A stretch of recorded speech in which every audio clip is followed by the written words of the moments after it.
Call to order the Wright County Board of Adjustments for April 12th, 2024. The first order on the agenda is the minute meetings for March 22nd. Has everyone had a chance to review those? I'll make a motion to approve as presented. Do I hear a second? I'll second. Any discussion? Hearing no discussion, all in favor say aye. Aye. Aye. Those opposed, motion carries. Thank you. Aaron? All right, first item on the agenda, we have the Douglas Iden request. Could the applicant or anyone speaking on behalf please step forward and state your first and last name?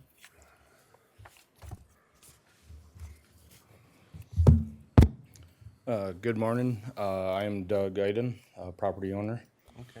So nice to see you guys again. All right, so I'll give a brief overview here. So the request, it's located at 3918 County Road 12 South in Marysville Township. The property, it's 4.17 acres and zoned agriculture residential. The request is to construct a 40-foot by 64-foot storage building with a 544 square foot covered porch for a total of 3,104 square feet, having a 16-foot sidewall and located 100.1 feet from the center line of the county road, which was continued from the March 22nd meeting so the applicant can meet with the township.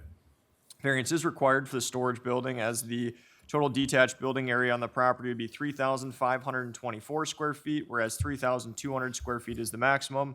The sidewall height would be 16 feet, whereas 14 foot is the sidewall height maximum, and the proposed location would be 100.1 feet from the center line of a county road, whereas 130 feet is required. The township approves of the request because the applicant has a berm of trees 65 feet from the center line of the road. The variance falls in line with other variances in the area. The higher sidewalls of 16 feet are not visible from the road. The property has a small temporary carport with no foundation that is putting the applicant over the square footage.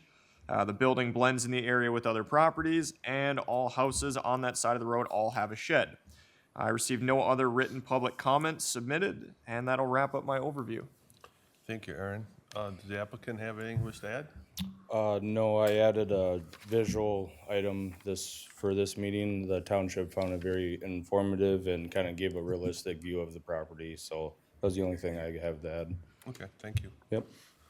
With nothing to add more, I'll open it up to the public for any comments or concerns. Seeing none, I'll take the conversation up to here to this board. Yeah, Dan? I guess the township is approving it, but they had some comments in there too about the carport. Is there any way we can, my concern is that we're over in coverage by that 520 some square feet. Yep. Can we remove the carport? Is there some way that we can get within? We can. I guess I don't want to lose good shed space. It's kind of tucked behind trees and in the back of the property. It was there before I moved in. It kind of came with the property, but if it has to be a requirement, I guess I can agree to that. Yeah, I mean, I understand you don't want to lose storage, but you're building a new shed for storage. Correct, yep. So then you don't have to go back there. I guess I would like to see that removed so that we can get within our 3,200 Okay. or 3,200 square feet. As far as it being too close to the road, looking at to try to push it back to the house, I understand where the challenges are there. We only have 40 feet between the house and the driveway, and we have a sewer in the back. I still would like to see it meet the setbacks back over and pushed over where that carport is, but I guess I'll see what some of my other constituents have to say. But those are some of my concerns, and I'd like to see that carport so we could stay within our 3,200 feet. Thanks, Dan. Okay. I would just like to point out too quickly, it does appear that the building, and I know you weren't the one who constructed it, that carport, but it was constructed right on the edge and partly within a drainage and utility easement. So that may be some other justification for the board as well to use. Okay, thank you, Aaron. Thank you, Dan. And Dan? Thank you. Yeah, much like Dan, I agree with him. The shed, to get us closer or in compliance with that. The driveway is another thing where 2 accesses to the highway. Is the highway department okay with that? No, that's coming off. I talked to the highway department. They won't allow it. I didn't realize that was a shared driveway rule where I live with the properties. So that's going to get eliminated. It's going to be just a dead end up to where I show the landscaping hatch there. Okay. And just, be a pull-in and access, so it's easier to get in with trailer and camper and such. So you're gonna, on this new drawing you submitted? Yeah, where the trees kind of curve around, it'll stop kind of right at those trees, so. Okay. The other thing was, if you cut the shared driveway, could you then have that access over there? Nope, there's still a governing, shared rule from 1983, they said. So Okay. they said being that County Road 12 is, however that was set up, there's really not much we can do about it, so. But the highway department was okay with your off the center of the road where you're Yep, proposing? yep, they didn't see any issue with that. Okay, thank you. Thank you, Dan. Russ? I think my questions have been answered, and I think if you get rid of that one little building, I'll be fine with it. Okay. Thank you, Russ. Bob? It's disappointing that at 4+ acres that you're here for a variance at all. Yeah, I, along with the rest of the board, I think you're gonna have to remove that carport to get yourself down to that 3,200 square feet. I don't have a problem with the 16-foot sidewalls, especially on a 4-acre property. It's not gonna look out of place. It's not gonna look, super tall because it's, because you have the space to absorb what it looks like. So, yeah, I guess if you can get yourself down to that 3,200 square feet, I think, It's either that or I gotta find, 8/10 of an acre to get over 5, then I'm at 4,000 square feet allowable. that would be your other option. So, Thank you, Bob. I really wasn't originally a fan with the 16-foot, but I think Bob said it well. It does fit in the 4 acres, but more importantly, I thought the township did a great job of being very detailed, very explicit to why, and giving examples and how it fit into the existing area. So that really kind of switched me over, so I don't have any issues with Awesome. with the request. Other than I'd like to see that car part removed. Okay. With that said, can I hear a motion? I guess I'll take a shot at it. I'll make a motion to approve a 16-foot sidewall and being too close to the road, but he has to reduce it down to 3,200 square feet of coverage by removing the existing carport. And what we have here as Exhibit A for site plan noted and building plans and noted as Exhibit B. Thank you, Dan. Do I hear a second? I'll second it. Second it. Any discussion? Hearing no discussion, all in favor, say aye. Aye. Aye. thank you guys. Opposed? Motion carries. Thank you.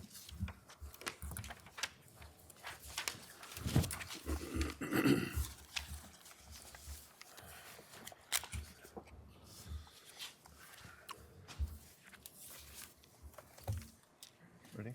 All right, next item on the agenda, we have the Patrick Leach request. Could the applicant or anyone speaking on behalf please step forward and state your first and last name? Good morning. My name is Patrick Lieb. You can call me Pat. I live out in Annandale on Lake John. Thank you. All right, so this request, it's located at 13488 77th Street Northwest in Southside Township. The property is 0.85 acres, zoned urban rural transition, and located on Lake John, which is classified as recreational development. Lot line adjustment was granted in 1996 to split Lot 16 and attach to the adjoining lots, and the variance to allow a 28-foot by 73-foot addition to the existing home, which included a 3-car garage and living space. A 2015 variance granted a 16-foot by 20-foot addition with walkout basement that would be 39.1 feet from the ordinary high water line, and a rain garden be installed based on the concept plan approved. In 2016, the board also approved an amendment of the 2015 approval, allowing a 4-foot by 8-foot one-level entry addition on the backside of the new addition, with all conditions from previous approval still in effect, which included the rain garden that was located northeast of the existing garage, with an outlet going towards the lake. This request is to construct a 28-foot by 32-foot, which is 896 square feet, storage building located 51 feet from the center line of the road. Variance is required for the storage building as the total detached building area on the property would be 1,932 square feet, whereas 1,600 square feet is the maximum and 51 feet from the center line of the road, whereas 65 feet is required. The township approves of the request due to the lot coverage being good. The shed is not impinging on neighboring sightlines, and the new shed will improve the property. A neighbor commented they are in favor of the request as the existing building is rather, they call it dilapidated, and are happy the property owners continue to upgrade the property. Another neighbor stated they would like the board to give consideration on the building location so that it would have easy and direct approach onto Norris Avenue and avoid any possible property line complications. So I just want to go over a couple things quick.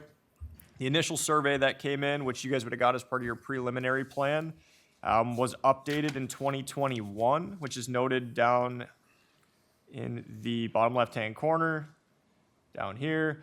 What was not updated was the hardcover calculations portion. That was part of the same from the 2015 when they included this portion up here, which this piece here added an additional 1,899 square feet. So your guys' packet should have included this, which I had to update calculations along the way and some stuff. So essentially those are the numbers we're running with currently. And then the neighboring comment, they submitted this photo here just showing that based on the fact how the property actually comes out with the garages, they just wanted to make sure there wasn't going to be any complications onto, I think, their property. So that essentially is all I have for you guys. Thank you, Aaron. The applicant, anything you wish to add? Yeah, I would. So the detached garage that you see there, that's sitting there now, the floor on it, no frost footings in it or anything. So with this change, actually, I plan to put it, have the contractor put in the proper floor with frost footings and do this right. Right now, the floor is falling, as they mentioned, it's dilapidated on the shed. So want to make this right, make it look good, make it help with the values to the my neighbors and everybody as well. So that's one thing as well. I also would point out too, we looked at larger sheds, larger garages that are actually up on Norris, and realized we didn't need to really go that large. We're going with the bare minimum size to be able to fit into the. Right now it's 24 by 22, and proposed is 28 by 32. My pontoon depth actually with the trim down is 30 and a half feet. So it's just going to fit. And so that's one thing too, that we really reduced the size of it. Also, one thing too, to point out, the position of the proposed shed, we wanted to, with the vacate that Aaron showed that added 1,899 square foot, we wanted to take advantage of that to move the proposed shed further away from the road, which is going to move it just a little bit, 1.5 feet further away from the road. So wanted to make sure the board is aware of that. Thank you, appreciate that. With nothing else to add, I'll open up to the public. Is there any comments or concerns from the public? Seeing none, we'll take this conversation up here. And Dan? Can I make one more comment? Yes, please. Okay. Also, the surveys on this, since we bought this in 2019, or 2018, we moved in 2019. The surveys, you'll notice on there, the original owners on it, the vacate drawing that Aaron also showed has my name on it because that paid for the vacate and the drawing to be done. But there's got to get I got also, when this is finished, I plan to get a final survey of everything so that it's my name on it with all the changes that have been done since, 3 different changes done to the lot over the last, 15 years. So I want to make sure that the board is aware of that. I plan to have a full survey done with all the changes and everything. Thank you, appreciate that. Sure. Dan? Thank you. Yeah, my question on this one was why you weren't using your one driveway. I don't know the topography or the trees layout, but I was wondering why you didn't pull that back and just connect it to your driveway instead of coming out on a corner with the driveway. Are you talking about the long driveway coming in? Mm-hmm. Yeah, I am using that. If you're talking about like where that 1072 is, I am using that. Yep, but connecting your garage to that instead of coming out on a curb. You know what I'm saying? Oh, there's a hill right South of there. your- Oh, yeah, sorry, there's a hill drop off right there. It is. Yeah, there's a hill drop off Yeah, right I see there. the topography now. Yeah, I didn't have that on Oh, no problem, no problem. Yeah, lines here. and then one thing as well, we looked at, can we move it around because of that hill? That's his best position we can get. Okay, okay. No, thank That you. was my thought though, and other than that, that was my main concern, is I thought, so. Thank you, Dan. Russ? I really don't have no comment because that slope that you were talking about, I can't, I can't, get it around my head what you're working with there. So I guess I can't, really question you on this. Thank you, Russ. Bob? Well, I see that you can move that, you have 44 feet between, to the south, I guess would be the best direction to say there. And even though I know that there's a topography there, if you're going to build a brand-new shed where you're going to have some excavation of old cement and whatnot, you're going to have equipment there anyway, dirt moves. And all you're asking for is 15 feet more. Right. And so I would, so I guess my vote is a no vote, because I think you can move that back to meet the setbacks, and especially when it's on the curve like that. And then, if you move it back 15 feet, maybe it does make sense to do some more landscaping and use the driveway that you use too, if that's, but that's not my decision. But I think you have the space, dirt moves, and that's my comment. Yeah, the back of the shed drop-off is about 20, 22 feet down to that long driveway. Thank you, Bob. Dan? Aaron, could you bring up the topo again of that? Yep. Because that was some of my thoughts also, is to try to get it even in a position where you've got like your pontoon or something like that positioned, to try to get it back off of the road far enough and make it fit. Those are some of my concerns, and making the shed larger with more coverage. I mean, do you have how are you gonna handle the rain runoff with the slopes and stuff like that with making the building larger? Some of the questions. Sure. No, that was a good question. So the drain right now is actually all draining off into the drain pit that's kind of down to the left. So really, we're not changing any of the drain. We're going to make sure that we're not starting new drainage. Okay. And, And if we move it back, again, it's coming into that hill and quite a drop off. We looked at, can we take this thing back any further? But it's such a drop off down to the long driveway that we're back as far as we can get. We did look at pivoting a little bit, but the overhead electrical, which is not shown on this drawing, there's overhead electrical going right by the front of the existing shed. okay. You see it there, Yeah. the dash line. Yep. And it makes it difficult when there's technically room to get back off of the road there. And, like Bob said, or Mr. Newman said, there is equipment to level things off and make it work, so we don't have to have variances. I guess those are some of my concerns also. I mean, you could pivot and bring it back.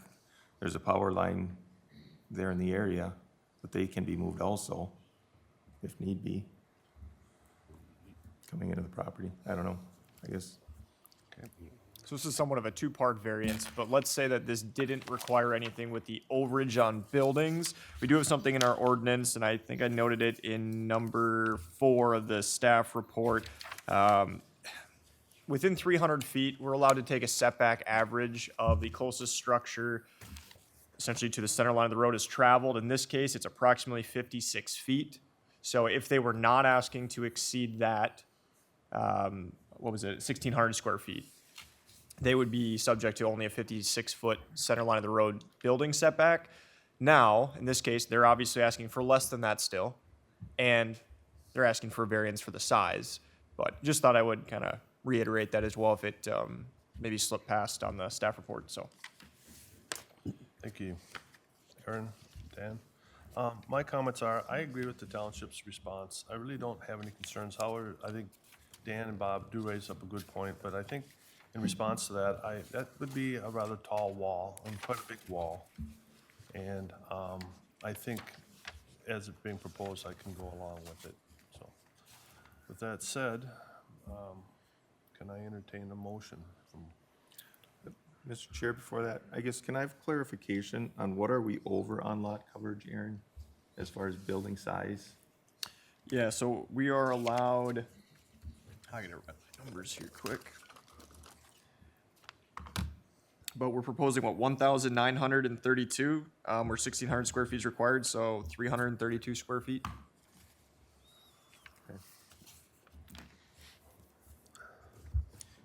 Is there, I guess, maybe, Mr. Chair, is there any way we can reduce our size and then be helping us with our setbacks when we're 300 feet over? So I looked at what I actually had originally a larger one, and I did reduce it down to as much as I could. So this is the bare minimum of what I can do for size. You know, and as Aaron mentioned too, that existing garage down to the right, that is 4-foot breezeway between that and the house. We talked about connecting it, but again, that floor, no frost footings in it, so we can't consider that attached if we could attach that to the house. You know, it would actually be a moot point if we could attach it to the house and call it an attached garage, then we'd be under on the square footage. But to your original question, Dan, no, I reduced the size of the garage just because of the fact of what I need for the depth and the width. Okay. Can I hear a motion? I do still have one other question too. Go ahead, Dan. Sure.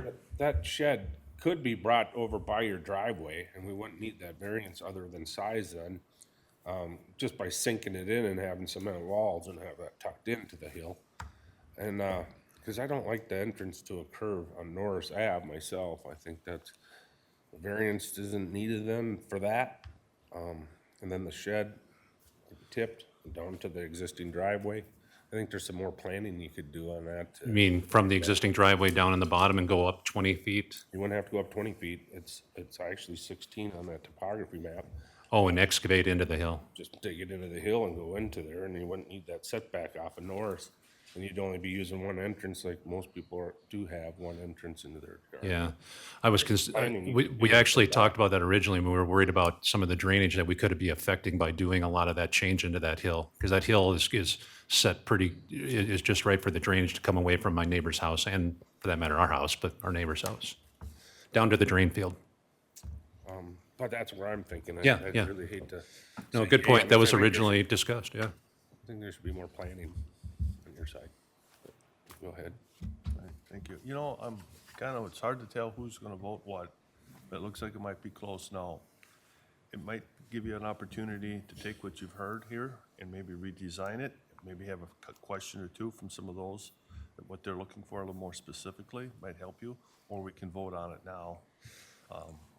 Thank you, Paul, and the board, I appreciate that. I think we just vote on it now. Yeah, put a lot of time and money into it already, and, Okay. yeah. Just wanted to- I guess, is there any considerations where you can make it from 28? I understand you want 32 for your depth, but is there any way we can narrow it up? So to get right it? now, I have 24 wide, and I'm plumb to the hilt on the side, so I'm actually just adding 4 feet. So your pontoon is 24 feet wide? No, my pontoon is 30 and a half foot long. Right. So fitting the 32, Yep. like about 4 inches, 6 inches. And then width-wise, right now, I'm 24 feet on the existing shed. I'm just adding 4 feet, because right now, I'm actually not able to put everything into the shed side to side. I guess where I'm coming from is being the 300-some feet over. We have never, I won't say never, we normally don't take into consideration what somebody's gonna use a shed for building coverages and that type of thing. I know we've had this discussion on this board different times of what people are going to be using the buildings for and the sizes that they need. I'm just concerned with the precedents being set here that somebody needs it to fit and it's over just to put a pontoon in for a variance. So, With that said, though, you know, we base each request on each individual circumstances, and then this, but where's the practical difficulty or a hardship here to get a pontoon in? yeah. I mean, I can go along with the bank. I mean, I can see that. I mean, there is equipment to move dirt, but that is a challenge. But not being able to narrow it up or at least getting ourselves into building coverage.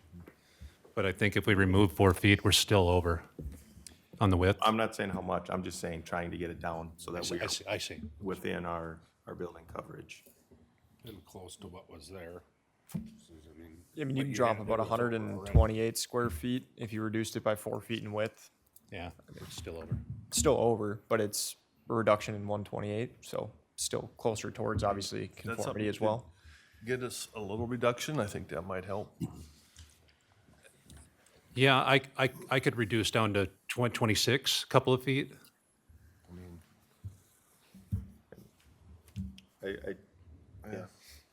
Those are my concerns, that we're altering something just because somebody wants to store something in a shed and giving a variance for coverage. I mean, he has lots of other things on his property, and that's his choices of what he's purchased. Okay. Mr. Chair, that's, I guess, was my next question. Is there, you know, building coverage elsewhere on his property where he could reduce, or not? Is there any other structures on the, or, No. No. No, it's the detached, existing garage down at the house, and then this one up top that we're proposing to modernize. well, we have to make a motion here, start somewhere, so can I hear a motion? Mr. Chair, I'll make a motion to deny the request. Okay, do I hear a second? I'll second that. Second that, all right, any discussion? Hearing none? All in favor say aye. Aye. Those opposed? Aye. Motion carries. Thank you. On your one. All right, so yep, that would be for staff essentially drafting a motion for denial, or it's staff drafting findings based on the motion, I guess, that was provided right now. Do I hear a mo- Let me get something quick here. Should we close it up right? All right. Yep, so motion to close the public hearing to further written and oral comment and direct staff to draft findings based on the discussion. And the hearing would be continued until, I believe it's our May 3rd meeting, to review the findings. So basically, the findings would get reviewed. It's not beneficial as of today. All right, taking what he said, do I hear a motion? I'll make that motion Okay. for staff to draft findings. Second? So moved. Yep. Second. Any discussion? All in favor say aye. Aye. Aye. Thank you, sir. Thank you.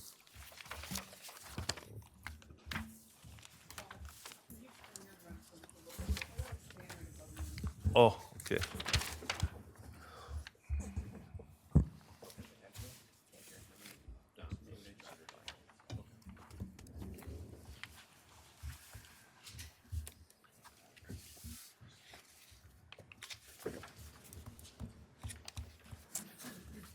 All right.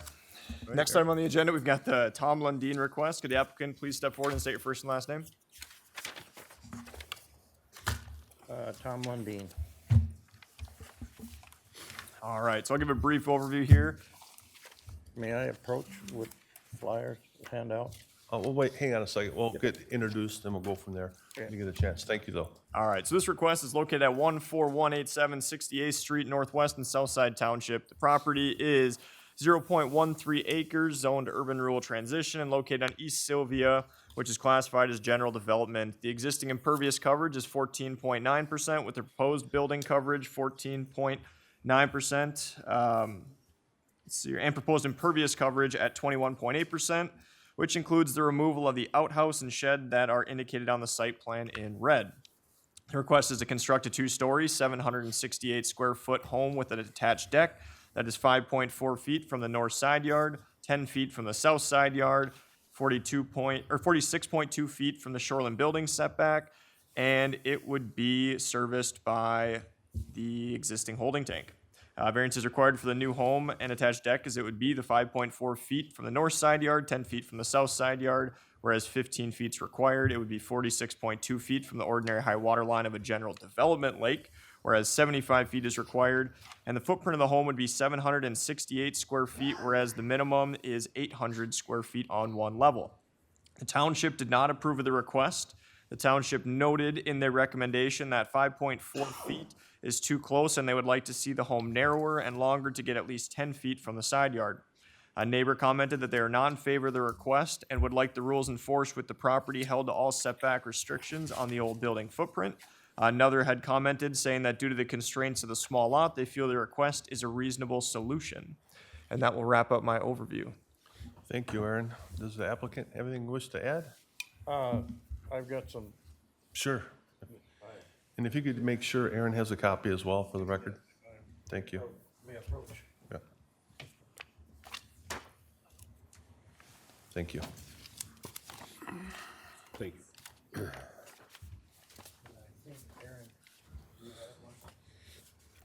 I guess I'm not sure what it is. Sure. Yeah, do you have a copy as well? I do. All right, we can put it up on the document camera if you want to talk about it. okay. Basically, Aaron said it well. I don't know if it was a fortunate or misfortune to be able to buy this lot, but it has an old existing cabin on it, which I wouldn't mind tearing down. And you can see on page 2 of the survey where the surveyor drew the new proposed house on top of the hash marked old one there, if you can see it on the second page there. And yes, on the south side of the property is a walking easement, which I'm not gonna screw with, I can't. Yeah. We'll leave that alone. The,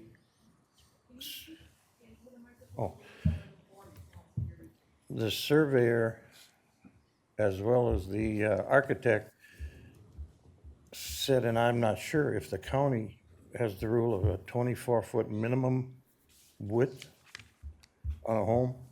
So that's why we squeezed this to the north side of 5-6 feet within the property line. There's bushes and trees, and it's approximately 50 feet from the neighbor's house on the north. It's about 30 to 40 feet from the neighbor to the south. Yeah, it is a confined lot, but it would be fun to be able to improve what we have there. There's pictures of the old shack / cabin there. And I think with help of, So I can pull up some pictures here too, so the board's not just Oh, toggling through a bunch of okay. stuff. yeah, there, obviously that's the old existing cabin. It's, should be demolished. And I think we meet our impervious surface numbers with the new proposed home. There is an outhouse there with a approved septic holding tank. The outhouse will be removed, of course. And I'd like to improve the property without having to start in on the old one, which is kind of a ransacked piece of junk. So if I could throw myself at the mercy of the court to get approval to put up a new house, I'd like to do that. So that's kind of where I'm at on this. One neighbor gal said, "Tear that old thing down," she said to me when I talked to her. But that's kind of where we're at. I'll leave the easement alone and go a little closer to the north side. Like I say, there's a picture of whatever Phyllis had planted there, arborvitaes or whatever, so it's blocking the neighbor to the north. Okay. So that's where we're at. Okay. Well, thank you. If there's nothing more you want to add, what I'll do is open it up to the public. Sure. And any questions or concerns, comments from the public on this? Sure. Sir, if you could just have a seat, and then we'll let the gentleman behind you step forward. And then, if you could state your name for the record. My name is Bill Johnson. I'm on the north side. So you can see from the pictures, I did measure the existing cabin that was moved across the ice probably 50, 60 years ago that does need to be removed, is 14 feet right now from the property line. There's a wooden step that's about 40 by 30 probably, maybe not even that big, that's 12 feet from the property line. I've had experiences with stuff that gets too close to the property line at our old place, and 3 cabins got burned because of it, because of the security. And to me, the 15-foot setback, this is a great time to make that happen. The cabin's gonna get demolished according to Mr. Lundin. Let's make him work within that. He knew exactly what he bought when he was buying it. We had multiple conversations before he bought that thing. And I guess I would like to look forward for the board to enforce the 15-foot setback, and at the minimum, just the footprint that the existing shack is on. I am worried about my security and looks. I don't want a trailer park looking to the neighborhood on Sylvia. And when you put too much things tight together, this is what you get. So that's what I have to say. Appreciate your comments. And just so based off that comment, just gonna go over from an ordinance perspective. Right now, I believe Mr. Lundin is proposing the 24 feet minimum width, which is required by ordinance, but because of that, he's still not hitting the 800 square feet. If they maintained well, it's a 40-foot wide lot, so if they had a 10-foot side yard setback to the south and they maintained the 15-foot side yard setback to the north, they would be left with, approximately 15 feet, which would then need the variance for the minimum width required for a home, just as a heads up on that one. Thank you, Aaron. Ms. Lane, you can step forward. Thank you. With no further comments from the public, we'll take this conversation to the board. And Russ, could you get us started? Yeah, that's setback now, is there anything you can do with that? Replace where your proposed cabin is gonna set, or? We could squeeze it. It's interesting coming from the comments from the neighbor. It's not a trailer park, as you saw the picture of the brand new home that would be putting up there. I don't know where trailer park came from, but interesting approach. I did not have my architect draw a narrow one in case you guys said, hey, 4 feet doesn't work, maybe 8 feet will work. And before I spent money to draw that up to present to you, he said, see what the board has to say. Then he says, I can squeeze that, narrow that home up, okay? It's 24 now. If they will let you go to 22 or whatever, and then make it longer. And I go, oh, okay, if that works with you guys, if that works with the county, I can live with that. I don't know what you do, you just elongate your bedrooms or what you do. So yeah, that's what we could squeeze it a little bit. It's an expensive investment just to do nothing with or remodel the existing one. That the carpenters say, hey, don't do that. Start from new. So, and I think I have a picture of one of those, the style of the home that I think it's a live photo on page 5 or 4A, something like that. That's would greatly improve. Okay. I don't know, did all of you get that picture? Yep. Okay. Oh, If you want to slide it over a little bit too on the document camera, you can kind of see up on both the screen in front of you and the PowerPoint. There you go. Russ, any? I guess I would like to maybe have you come back and, present that rather, trying to narrow it up a little bit. present The- that. Yeah, cabin. Oh, well, okay, I think there are floor plans on page 1 or 2 or 3 there of your.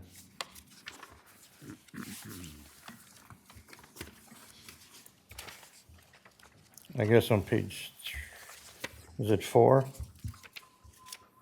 Here. So I think we've got them right here if they're the same ones you submitted.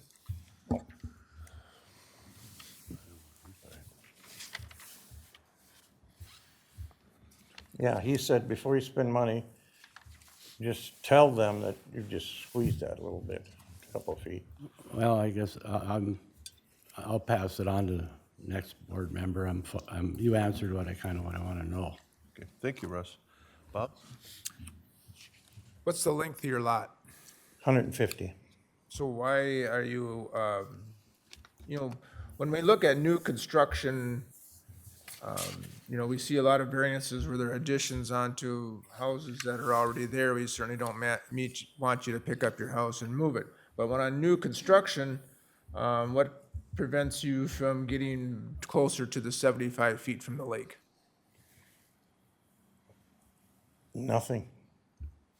It can, the architect and the draftsman said if that's what they want, or the surveyor said, yeah, the house can be moved back. We were just going on top of the old footprint because it's kind of in line with the adjoining cabins. But yeah, I don't know if we make 75 feet, but yes, they said it could be moved away from the lake.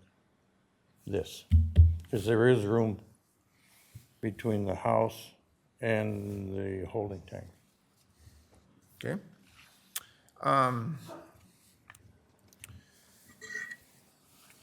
You're in a tight spot with a 40-foot wide lot that really makes it tough.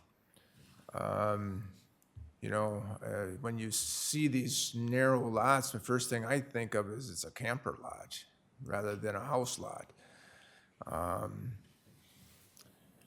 But there has been a house there. It's, but 5 feet sure is tight. The 7 feet would be better. 15 would be perfect, but you're not going to get to 15, I don't think. But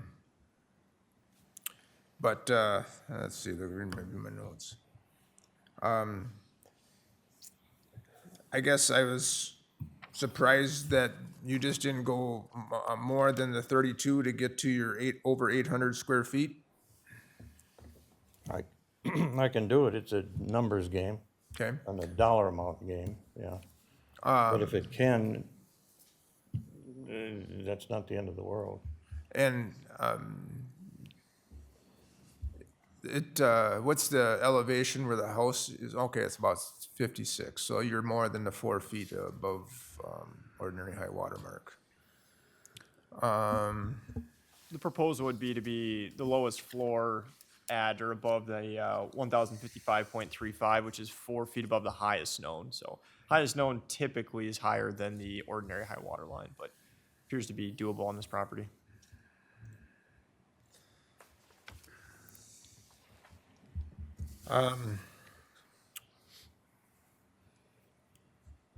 How far is like the south neighbor from the property line?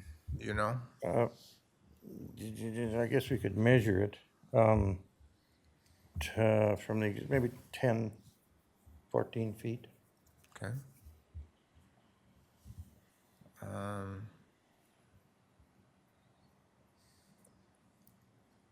Yeah, there's those sides. That's tough. I don't know how I'm gonna think about this yet. But I guess from my perspective, if you've got the opportunity to move back away from the lake, every time you're asking for several variances here, you're for square footage, lake setback, side yards. If you can start eliminating some of those variances, that would help me. But to come here with this size of lot and ask for 3 variances, it doesn't, I can't vote for 3 variances on a small lot like this. You're gonna have to get it down to 2 or the 1 would be great. I probably could go with the side setbacks if, at 10 feet, and maybe, 7 or so, but the compromise would have to mean is that you'd have to back up and you'd have to get to your 800 square feet or more. Yeah. Rebut? Oh, yeah. Well, let's say we move it back, you give me 7 feet, Aaron gives me 800 square feet. I can't do anything. All the questions should be directed to the board. Okay, sorry. Let's say 22 by whatever it takes to get 800 square feet. If I can build a 22 by X foot to get up to the 800 square feet, back off of the lake, 7 feet to the north side, 10 feet to the south, That would help me. I'm with you. Okay. Thank you, Bob. Thank you. Dan? I wanted to go one further, I wanted 10. Okay.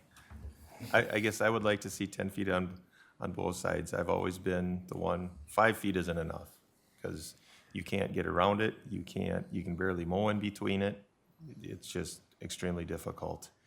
And also what you're already discussing with Mr. Newman, too, getting it moved off of the lake. We're at new construction, there's no reason we can't move it back and to meet our 800 feet, so we have less variances. And we're only looking at a variance technically from a side yard. And I would like to see, because you got 10 feet on the one side, and we're already gonna have to do a variance for the house width, because if we lower the house width down, so you're still gonna create another variance for the house width, because we're not gonna meet that. So, yeah, 7.5 is a bare minimum. I'd like to see 10, but it gets to be a very narrow house, then you're looking at a 14, 15-foot wide house, which doesn't work well either, so. Yeah, we get into 7.5 would be the absolute minimum for side yard setback, and then getting it back off the lake and getting our 800 feet so we meet variances. But I also have the same concerns as what the public had, we're close. We've done it before, but we're close.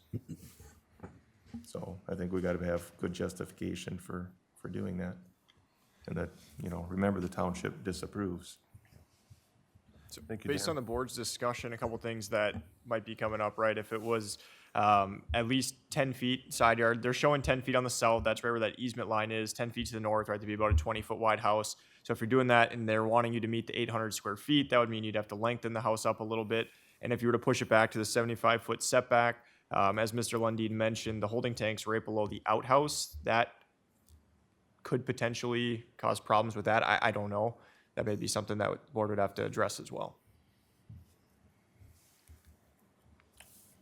All right, thank you, Dan.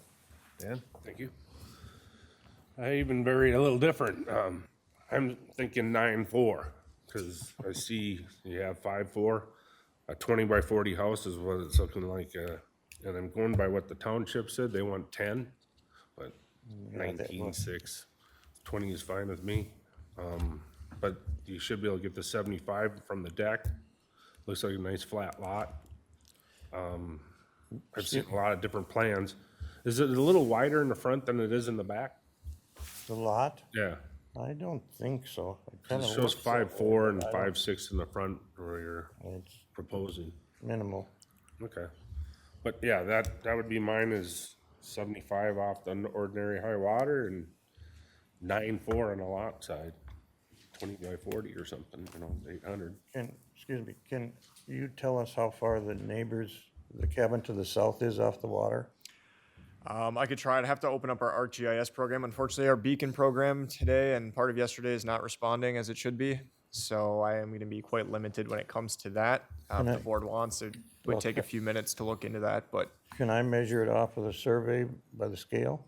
If yeah, can I mean, if it's drawn accurately, the Can I say that, neighbor's bro? property on there, I don't know if the surveyor accurately, put the cabin on there or not. So Tom, Sir? the gentleman earlier, I forgot your name, I didn't write down, normally I do, but he looks like he's 75 off the lake, and that's new construction.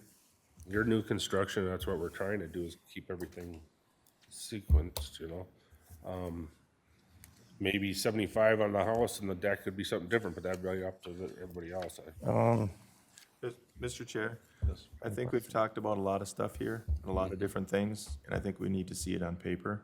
I mean, these setbacks, we're talking about 9.4, 9.6, 20-foot wide house setbacks, and I guess I don't need to be designing it right here. We have a whole All right, great, good a point. whole meeting to get forward on, and I think this is one that I'll make a motion to continue this so that the applicant can take into consideration the things that we've talked about a side yard setback being enlarged, house being moved up to 800, 75-foot setback, and what that will affect with the holding tank. These are all questions we have here at the board, and without it being surveyed and drawn, it's hard to make decisions and be consistent with the county. Thank you, Dan. We have a That's a motion motion. to continue this item. I'll second it. Second it. Any discussion? would you guys like to continue to a specific meeting? Is it did I catch? Probably the next meeting. Next Okay. meeting, The yeah. May meeting. Sorry third. about that. Do you kind of follow Okay. what's going on? Okay, so you want to hear setback from me, from the lake, you wanna hear Side yard side setbacks? setback, meeting the 800 square foot home size. So I should have my architect draw up a new Yep. 20 by 80 foot or 21, 22 foot, or, I think they gotta go in increments of So you 2. should have had that drawn anyways, because the township did say they wanted 10 feet. So, I mean, that would, to me, that's a big thing when township says 10 feet. Well, okay, well, Yeah. So if you have any questions as far as maybe what's been discussed here, maybe Aaron might be able to refresh your memory as well as you go back. But I think you've heard, kind of get an idea of what we're looking for. And if you can put that in writing and Okay. get that so we can look at it in that way, it's easier for us then to go from there. And okay, so 7 or 8 feet in a 22-foot house. Probably, No, I would say, what 20 gets a Mr. little Vic- narrow in a house. Mr. Vick suggested 9.4, because then you'd be at a 20-foot wide house approximately. So, Yep. I guess that's what the motion is, So so. we got a motion, we got a second. It, so moved, yeah. Discussion, all in favor say aye. Aye. Aye. Motion carries, so we'll see you next month then. Okay. Thank you, sir. And if you have any questions, get with Aaron. Yep, I've got all this information written down. Feel free to check in with our office early next week and we can go over it all with you. Thank you. Thank you, Dan.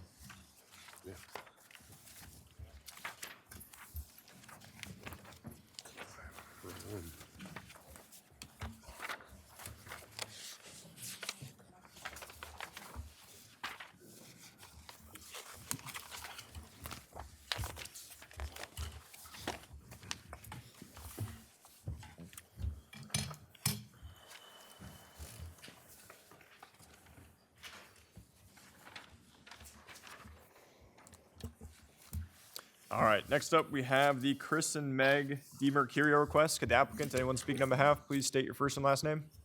Good morning, Meg DeMercurio. Bernie Miller. Philip Colthrati.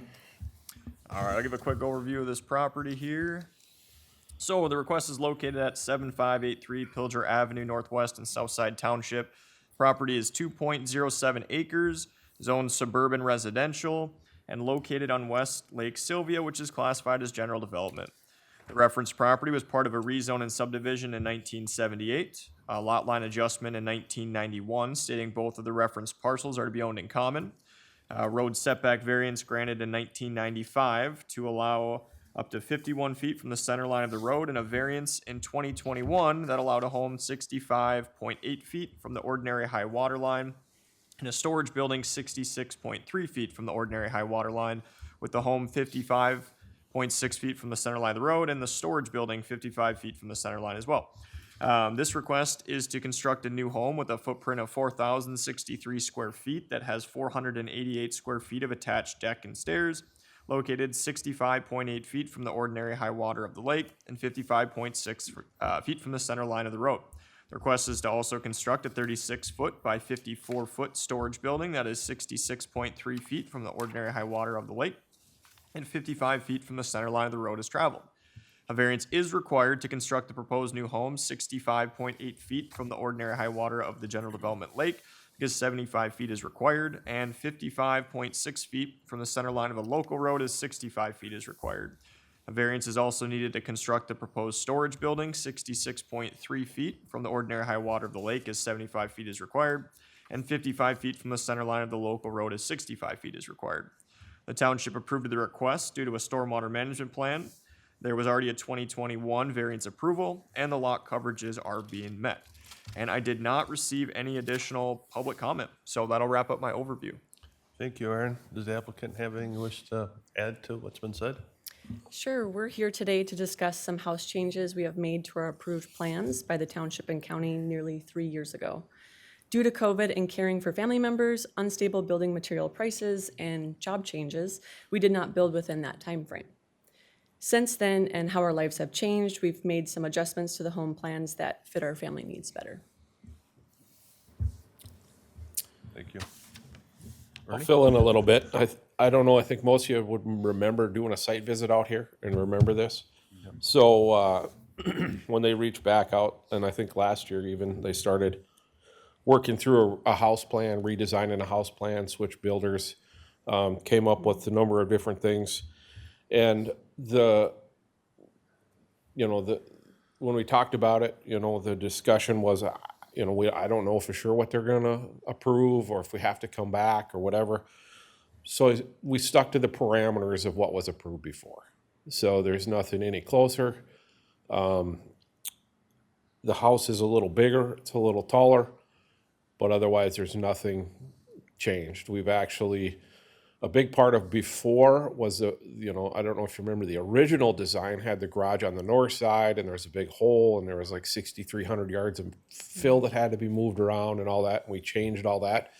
Well, this plan is actually even a little bit less because it doesn't have as deep of a basement. So it's about 100 yards less of material that we need to move around as compared to before. The shed, the driveway, all that stuff, none of that's changed. Stormwater management stuff hasn't changed. Just some minor adjustments to the interior of the house, or the interior of the house affected some of the jogs on the outside of the house that stay within the same parameters that was approved before. So. Thank you, Mr. Miller. Anything else you wish to add? I'll make one comment. As Bernie mentioned, the house plan did get a little bit taller, but we are within the 35-foot max height restriction. Okay, thank you. With nothing further to add, I'm just going to open it up to the public. Is there anyone in the public that has any questions, concerns? Step forward now. Seeing none, we'll take the conversation up here to the board. And Bob, could you get us started? Yeah, when I got my packet, I was looking at this, and it took me a while to try to figure out what has changed, and apparently not much, other than the sign. I just have a question for Mr. Miller, if I can find what I was just looking through or maybe the builder, both of you probably could add. On the original plans, you had bedroom 1, 2, 3, 4, so on. And I see 5, 6, and now for the septic, just for my information, for the septic, now you call it a master suite or owner's suite. You call it, let's see, you got bedrooms upstairs. But some of the other rooms, have changed names. Does that have any bearing on the size of the septic system or any? Because they're not called bedrooms anymore? No, and, I think that whether they built the previous house or this house, it's the same people living in there. I mean, the septic system doesn't really know or care how many bedrooms are in the house, it's just how many gallons. So, it's more of a legal standpoint of, they want the sewer to match the house. So this septic was already installed. So that's already, they've started, they were going down that road, they got the septic, I think you got the well in as well. So they got some of that stuff going and then just kind of put the brakes on it. But I don't think that, and then this septic too could be added onto it in the future if need be. It's up off in the corner, you could kind of see there's room for more, if it become an issue. But I think as far as legally, it meets the number of. Yeah, actually, Bob pointed out a comment that was made by our septic specialist, and so it gets, I think, kind of into that fine line of it was installed for 4 bedrooms, and the new house plan shows, I think, 4 official bedrooms, but also additional 2 offices, flex room, craft room that could pretty much all be considered a bedroom. So his recommendation was that, maybe the building plans changed slightly. I don't remember the plans exactly what rooms he was pointing out, maybe if there was closets or whatever, but or maybe he recommended to modify the septic to accommodate more than 4 actual bedrooms. So if the name changes from craft room to bedroom, tomorrow, it's properly addressed, I guess. But I'm not our septic guy, I can't get too deep into that. I'll just add a couple things there. That one thing is that, and I think that's a good thing that Wright County already does, is that, and it does help that there's the septics in Wright County in sand are twice as big as they would need to be in the state. Okay, so this is, if you would go across the county line, this would be big enough for a 6 or 7, 8 bedroom house. So That's their minimum. So it's already, and they require bigger tanks, and that helps with zoning stuff like this, and it helps because we go in a lot of places like new houses over in Sherburne County, we see all the time. They get a 3-bedroom house and it's got an unfinished basement, and the sewer fails in 30 years, and we go out there and it's like, oh no, we finished the basement, now I got 2 in the basement, right? So Wright County's, I think, kind of proactive, saying, we don't know, but if we can make stuff bigger, let's make it as big as we can. It lasts longer, it puts off the problem longer. A lot of times it's not necessarily always a linear equation how when they come to start to fail. It can make them last almost indefinite when you make them a little bigger. So I'm not at all concerned, and there is a potential to address that either way. And again, the use from the old house to the new house doesn't change, it's not going to be affected by the number of people there, so. Thank you, Bob. Thank you. Yeah. I remember this one well because we had plenty of continuations on it. We had site inspections on it. I remember being out there at the site inspection. And there too, like Bob, I sat there and really looked at it. Okay, what really is here for changes? We're still meeting all of our setbacks that we were asking for in the original variance. Excuse me. As far as the shed, we're still meeting the setbacks we asked for there. I don't see a problem with it.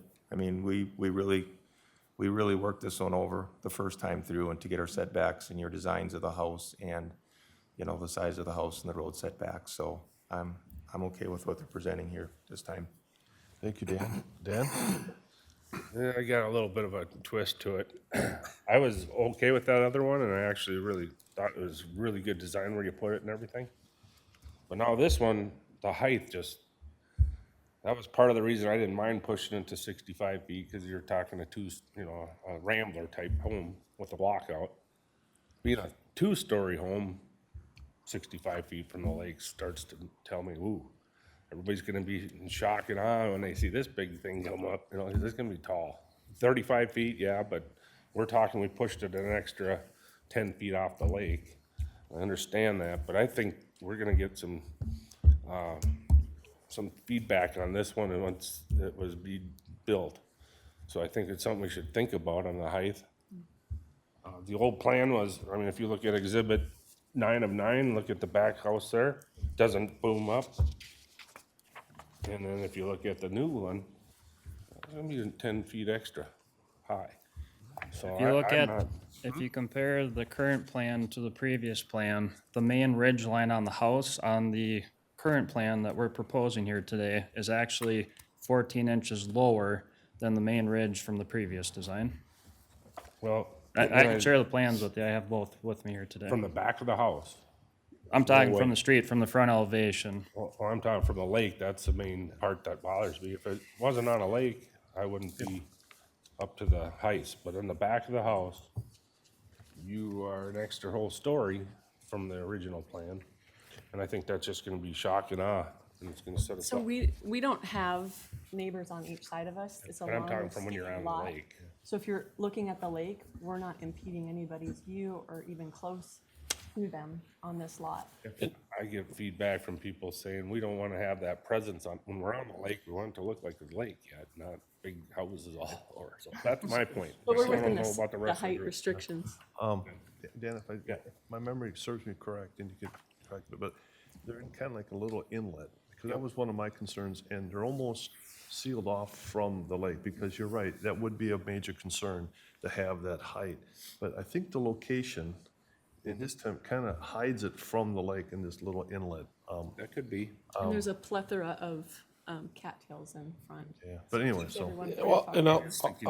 I'll add, I was thinking you could have more of a design if you did have the 2-story to kind of minimize that, where this is pushing it, I think, Mr. Chair, can I add a couple things? Just, so if you look, a lot of times, you look at the views, I'm working on one down on Lake Augusta right now, same thing that was here before with the views and trying to get higher a guy and this and that. And if you look behind there, there's really nothing behind this, okay? Not saying that that's gonna be that way forever. So it's not like they're really blocking the views of anybody behind them or ever will. This house, from the road, sits down the lower level, 12 feet lower than the center of the road there. So 12 feet of that's already gonna be dropped down into the hill, okay? So then, behind it, it goes uphill, and then you've got trees back in there. So I think that, with the fact that being in a cove, it's got the, whatever, 60 feet of cattails out in front of it. So it ain't like the main part of the lake when you're driving right along shore and you got a house at 65 feet and you're looking at it, you're going, wow, boom, that jumps out at you. You ain't gonna be able to drive a boat within 150 feet of this anyways. And I would say, I don't think that, and maybe, if that's a huge concern, a person could, maybe look at how, maybe try to do some renderings or something of what that's really gonna look like. And I don't remember, but and maybe you don't have the old file, but I thought we had some pictures from the lake before. I could try and pull that 2021 file and see if there was something included there.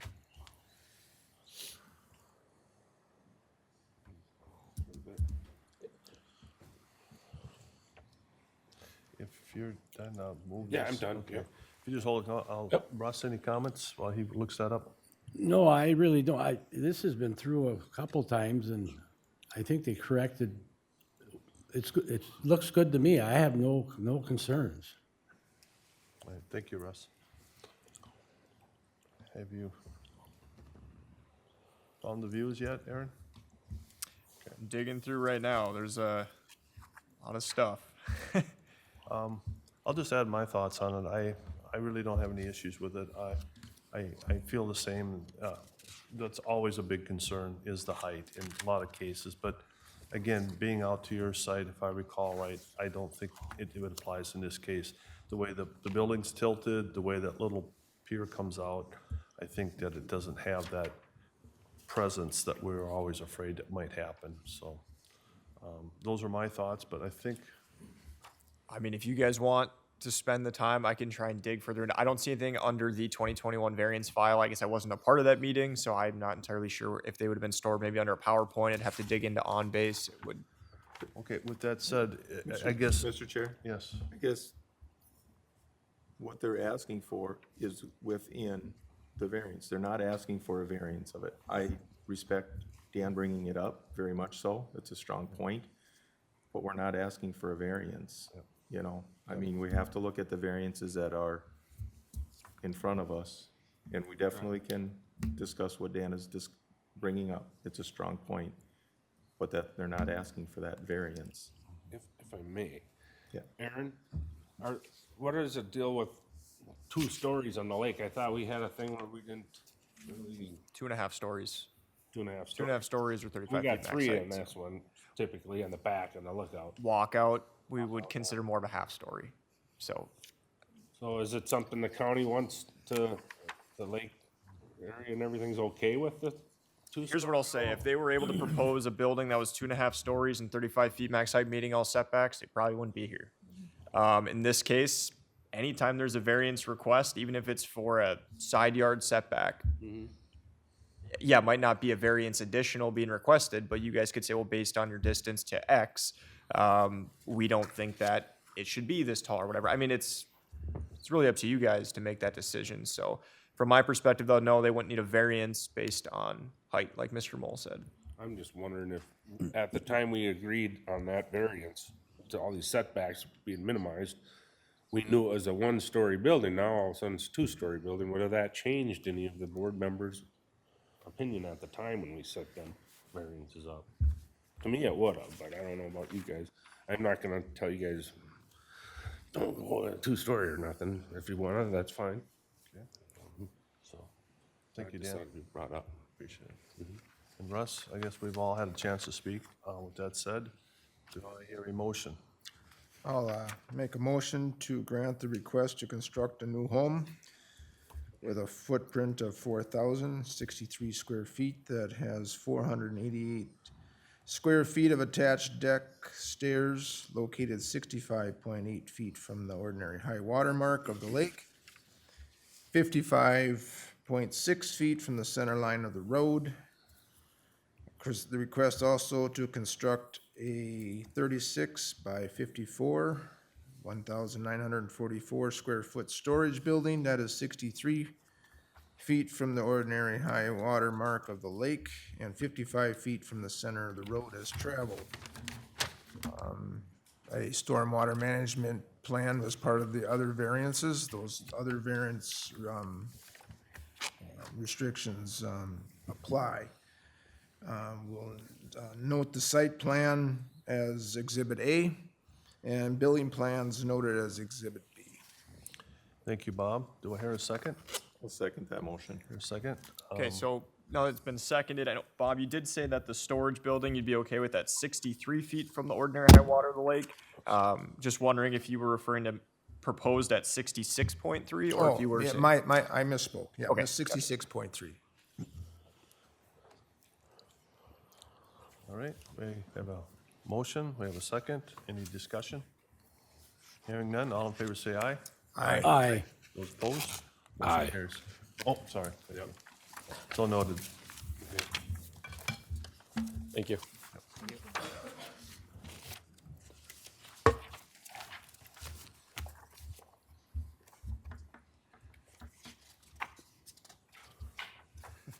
All right, next time on the agenda, we have the Bonnie Killian request. Could applicant or anyone speaking on behalf, please step forward, state your first and last name.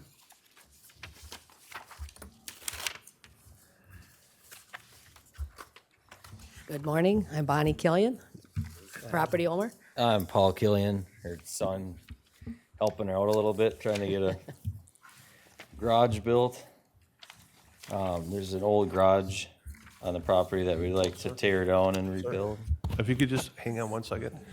Aaron will give us, Oh, yeah. I'll just give a quick I'm little doing his overview just job. for both, yourself, anyone else that's in the audience for the attention or minute's sake. But essentially, this request is located at 3951 59th Street Northwest in Maple Lake Township. The property is 0.17 acres.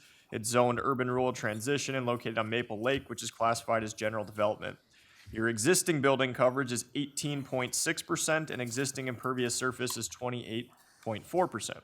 The proposed coverage is going to be the proposed building coverage is 20.2% and proposed impervious would be 29.7%. Variance was granted in 2021 to allow a holding tank 1 foot from the property line and 1 foot from the home.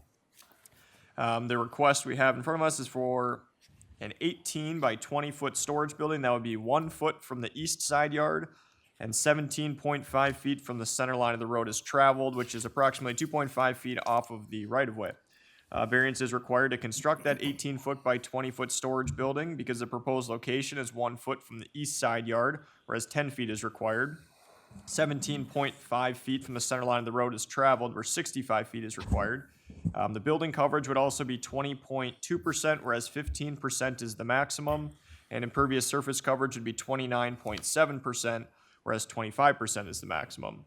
The township approved the new garage only if they take one of the sheds down to minimize their coverage. They did also mention, and I don't know if they contacted you, they just got a hold of me, I believe it was yesterday, maybe Wednesday. The township also mentioned that there might have been a miscommunication between them and the applicant on how close the proposed garage was going to be to the property lines. The township board members would like to revisit the request at their next meeting on April 16th. And then the Soil and Water Conservation District, they requested the applicant not be allowed to further increase the building or impervious coverage since it would put them, I guess, further over the amount allowed. The Soil and Water Conservation District noted that if a variance were to be allowed, that they are made to decrease both coverages elsewhere on the property to stay under the maximum allowed with potential building, with the potential storage building proposed. And that will wrap up my overview. thank you, Aaron. Does the applicant have anything he wishes to add? Yeah, there's, the numbers on here I don't think reflect that shed on the west corner of the lot. So that would be the building that we were gonna tear down to make better hard surface numbers, impervious surface and building square footage numbers.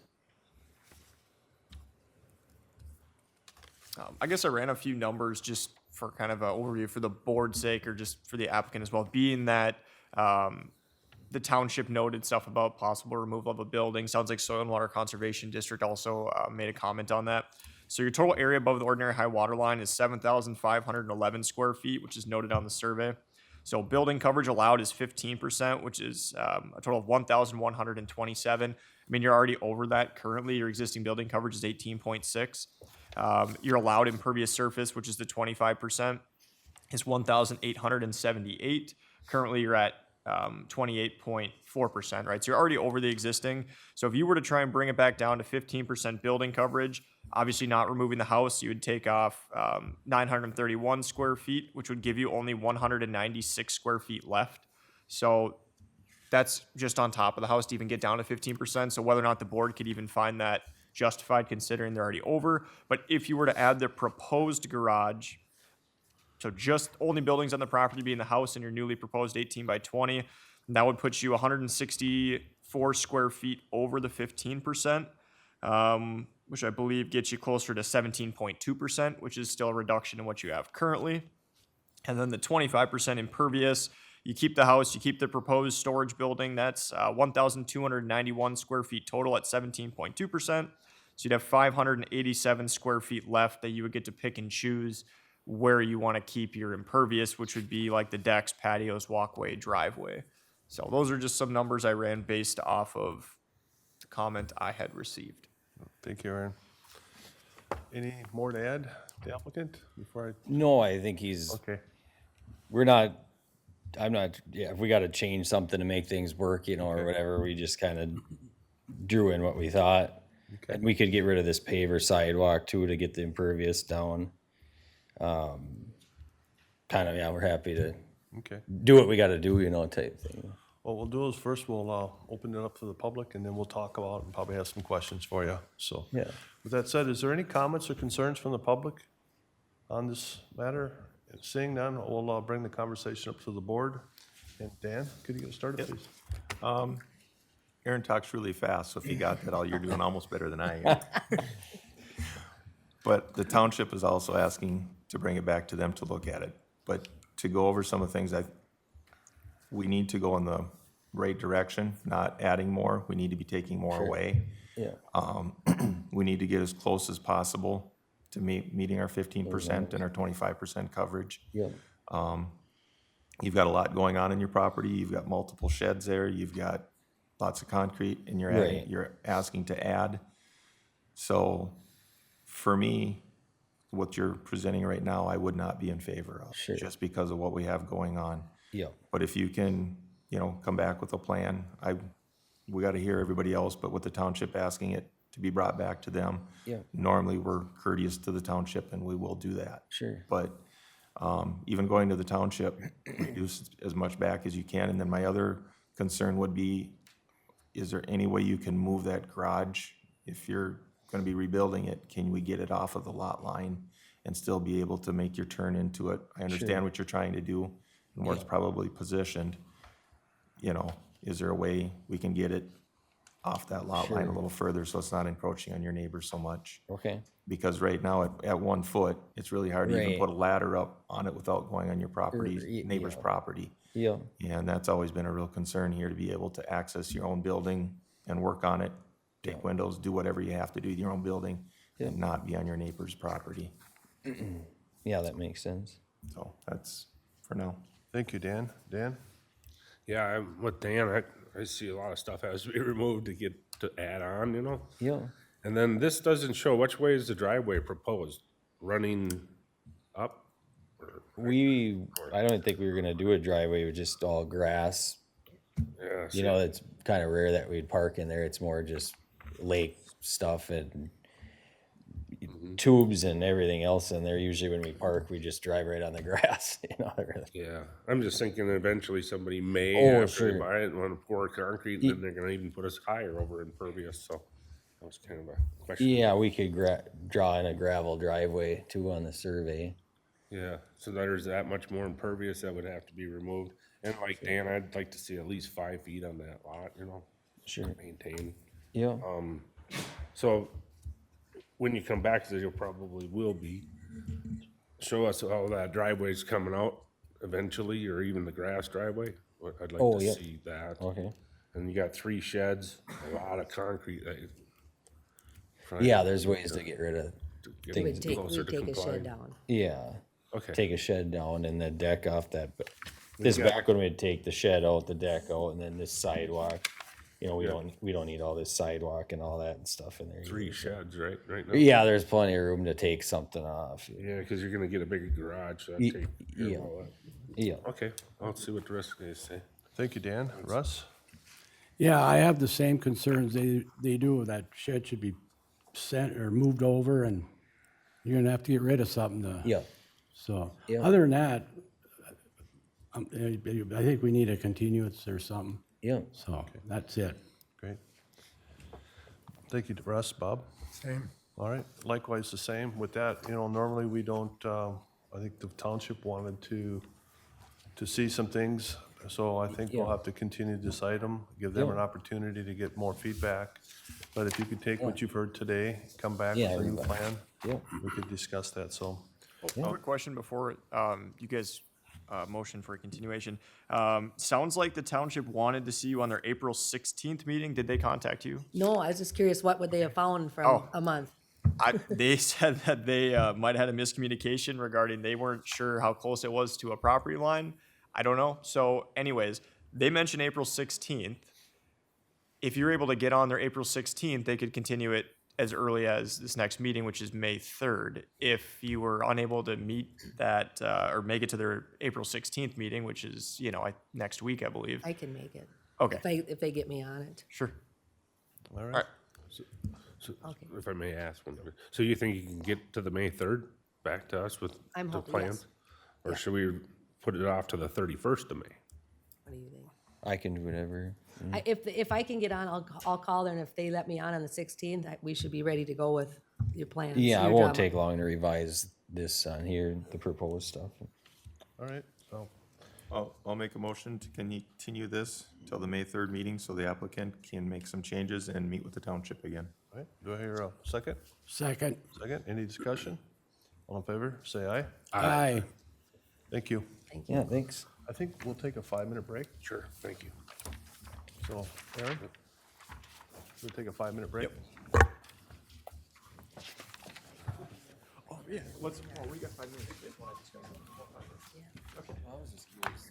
So is 5 feet kind of going to be the minimum that are just terrible? I don't know. I don't think that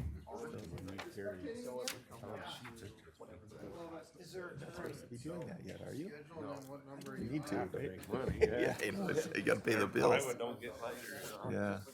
They got my plan. It was his last day. They didn't talk about that. hey, can I get the? It was like Thursday morning. I'm like, fine, you missed response. Maybe they kept that pollen up there for you. That's why I went there. Yeah, so they might have known this distance. They might have known probably the lot number. That person or something. I'm not sure. So that's unfortunate. But based off the comments, I want to try and reduce your impervious. So here's the thing. Gravel drive is still technically counts as driving a parking service you guys have. So right now, these are already old. So The gravel drive counts as impervious. it does, but so right now, and well, it's driving or parking. If you have gravel for decorative landscaping, no water flows right through it, no problem. Right.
Call the meeting back to order.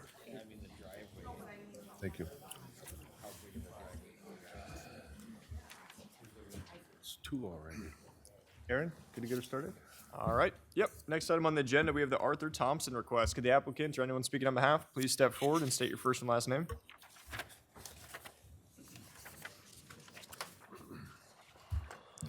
My name's Arthur Thompson. All right, so this request, it's located at 1516 County Road 37 Northeast in Monticello Township. The property is 1.15 acres and zone general agriculture. The request is to construct a 20-foot by 26-foot addition to the existing home that is 100 feet from the center line of a county road.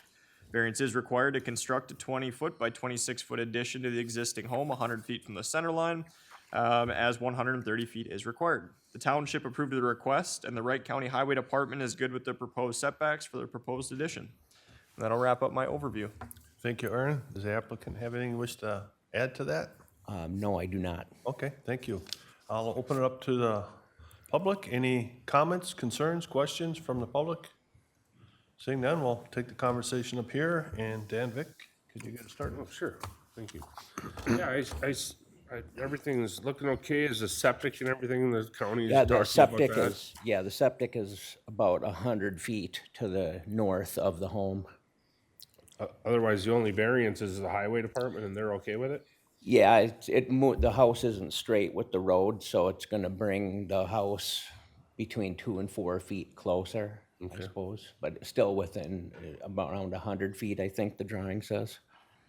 The Yeah, highway department okayed that 100.8 it says, so yes. I'm okay with it then. You're okay with it? Thank you, Dan. Russ? I'm okay with it. Thank you, Russ. Bob? Same. Thank you, Bob. Yep, I'm okay with it. Practical difficulty here is it was built in the 60s before our ordinance, and he's just adding on, so I don't see a problem with it. Thank you, Dan. And likewise, I feel the same. With that said, do I hear a motion? I'll make a motion to approve with site plan as Exhibit A and the building plans known as Exhibit B. Do I hear I'll second it. second it? Any discussion? Hearing none. All in favor, say aye. Aye. Aye. Aye. Those opposed, motion carries. There you go. Thank you. Thank you.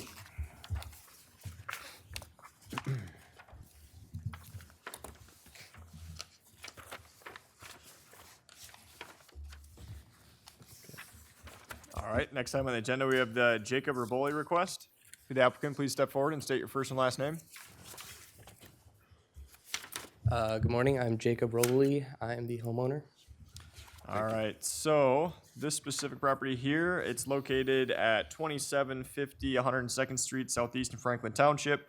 The property is 4.7 acres and zone general agriculture. The request is to construct a 2,710 square foot addition to an existing 2,800 square foot storage building with 16-foot sidewalls.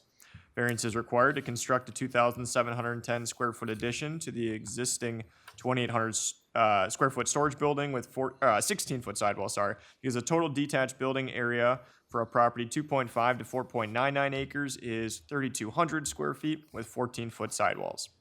The township motioned to remain neutral on the request, and public comment was made that said the height of the new addition will be the same height as the existing storage building. So that will wrap up my overview. Thank you, Aaron. Do you have anything you wish to add?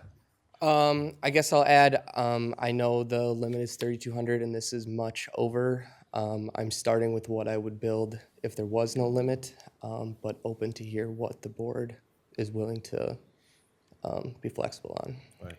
Mr. Chair, Mr. Roble, if I could just ask, reading through the staff report, I think one of the difficult things the board is going to have to deal with here is what's the practical difficulty we're dealing with here?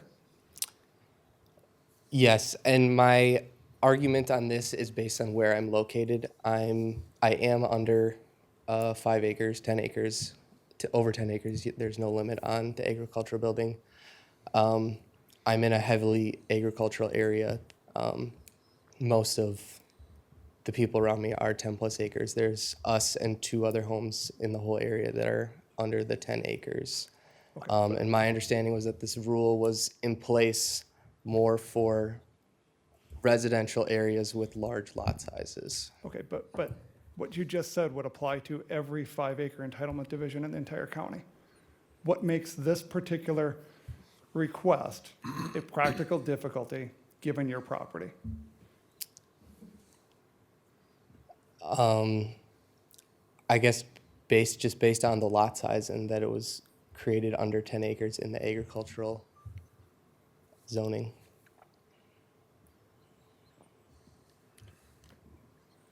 Thank you. Do you have anything else you wish to add? I guess my only other comment will be on the township's ruling remaining neutral. Their stance was basically that this was a county decision and not a township decision. Their one comment was based on the amount of complaints they get for outside storage in the area, they would be happy to see larger buildings and stuff put away. Thank you. I'll open it up to the public. Again, any questions, concerns? Seeing none, we'll take this conversation. Oh, yes, if you could have a seat, and if you could state your name, please. Thank you. Hi, I'm Michelle Sandquist. I really didn't even want to come up here, but I would just like to know if this is for public, if it's his own personal use, or if it's for business use, because I'm under the assumption this could possibly be for business use and may be in violation of maybe another ordinance. And I don't want to be this kind of neighbor, but we just last year had a business in Franklin Township with dealing with lumber company, and I just want to bring it to the board's attention. Thank you for doing that. Sir, you step back up. And could you respond to that at all? Yeah, so I will say I'm a very heavy hobbyist, which usually does involve selling some things. Most of that time, that's not an income for me. I do have a full-time job. I'm a structural engineer. That's more, that money's put back into buying another tool or something else in the hobby. Okay, all right, thank you. All right, with the conversation brought up to the board here, Russ, could you get us started? Yeah, that 5 acre deal, or 5 acre, 14-foot maximum sidewalls. That's a big thing, you know. Can you do this 14 and be in the 5 acre? Yes, it could come down to 14. 16 was proposed because the existing is 16, so the roof line would just all match. If that was a big deal, the roof could step. I guess that's all I got to ask. Thank you, Russ. Bob? How long you own the property? We moved here in October. So right away, you're asking for a variance way over what's allowed. You know, if this is something that was desired, maybe you should have purchased something larger.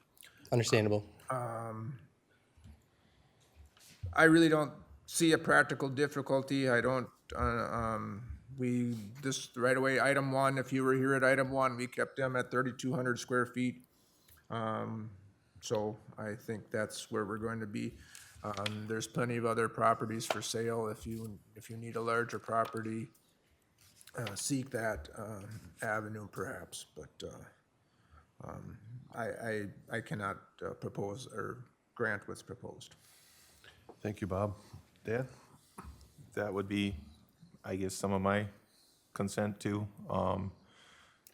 Going that much over what we're allowed, these lots were split off and changed at one point in time and made these sizes for a reason, you know, so large sheds, and it could just be a 2 acre lot so kids can play, do whatever, and have a storage building on it at 3,200 square feet. I mean, you're looking at going a lot more. And that would have been my other concern, what even the public brought up, is starting a business in a shed this size. Even if it's not him, now we're at a 2 acre lot or 2.5, 3 acre lot, and you have this large shed, and I'd like to do some type of conditional use permit in it. And I just can't go along with what's being proposed either. Thank you, Dan. Dan? Yeah, I got a question for Aaron. If he was at 5.1 acres, how many more square feet, what would that be? If they were 0.3 acres larger, so they're about 4.7 currently, if they're at 5, they would be up to 4,000 square feet of detached building coverage and the 16-foot sidewall. But like the applicant's already stated too, I mean, the existing building, we don't have a problem with it. It's existing, it's been approved as such, whatever. It already has a 16-foot sidewall. Sure. And if he had just that in red part, is that under the 3,400? If you had just a lean-to part? I believe they get 400 square feet additional without exceeding 3,200 square feet because they're at 2,800 currently. 18 by, I don't remember that, 70 maybe, that one portion. It's going to probably put you over that 3,200 square feet, just that portion in red. I would look at that if it was presented that you were at that 3,400 at 5 acres, 5.1 acres. That would, because like that other one we did earlier today, they were over the 24, I think it was, in the very first one. We went a little higher than what was allowed for that. So that, just that orange area, if you could get that down to the 34, I would, just my opinion, I would be okay. But otherwise, not as presented, I'm not. Yep. So Dan, just out of curiosity, what specifically, where's the 3,400 square feet coming from? So like right now, right, they're allowed the 3,200. The next step up is 4,000. Is it just kind of like 4,000. Oh, okay. Yeah, Gotcha. 4,000, I'm sorry. You talk fast, like Dan, no. No, because the other thing is off the lot line, he gets squeezing it to 10.3. And what is the ordinance for? Yeah, side yard setback on a property that's under 10 acres for a detached building, you're looking at 10 feet. So, okay. I don't see a problem with that. 30-foot rear yard setback. What's being shown right now, there's no issue with setbacks. It's purely on size of building and sidewall height. Okay. But like I say, I'm okay with 4,000, but. Okay. Thank you, Dan. Yeah, my thoughts are, what's being proposed is we're doubling the size of a commercial agricultural type building on a residential lot, 5-acre lot. And this board does have some wiggle room when it comes to variance requests, but what's being asked is way out of the realm, of wiggle room, in my opinion. So, Okay. with that said, I think we're at a crossroad here. I don't know for sure, but if we were to vote, most likely it'd be turned down. Yep. We'll give you an opportunity if you want to revise that and maybe have us reconsider another option. We can do that and continue this item. Otherwise, we can just go ahead and vote as what's being submitted today. Mr. So if- Chair, I think he could also withdraw. Or if you wanted. withdraw. Yeah, thank you for that, Council. Yeah. Or withdraw, yeah. Okay, so what I'm understanding is that the board is set on the 3,200 number. Is that correct in there? Mr. Chair, maybe I can take this for you. From the board's discussion, it looks like they're going to deny your request. Yes, I'm more questioning on if I were to come back, what that needs to look like. We can't guarantee what they would do if you came back. There's no guarantee. They're Okay. just indicating what's before them right now. They would likely end up denying it. Yep. So you could either, as the chair indicated, you could come back with revised plans, you could withdraw it, or request a vote. I guess if there's no further comments, I'm going to withdraw. Okay, sounds good. The secretary over there will have a form for you to complete. Okay. Thank you, sir. Thank you. Do you want a motion for that? Motion To withdraw without precedent, or Without prejudice. without prejudice? I'll make a motion to withdraw without prejudice. Here a second. Second. Any discussion? Hearing none, all in favor say aye. Aye. Aye. Motion carries.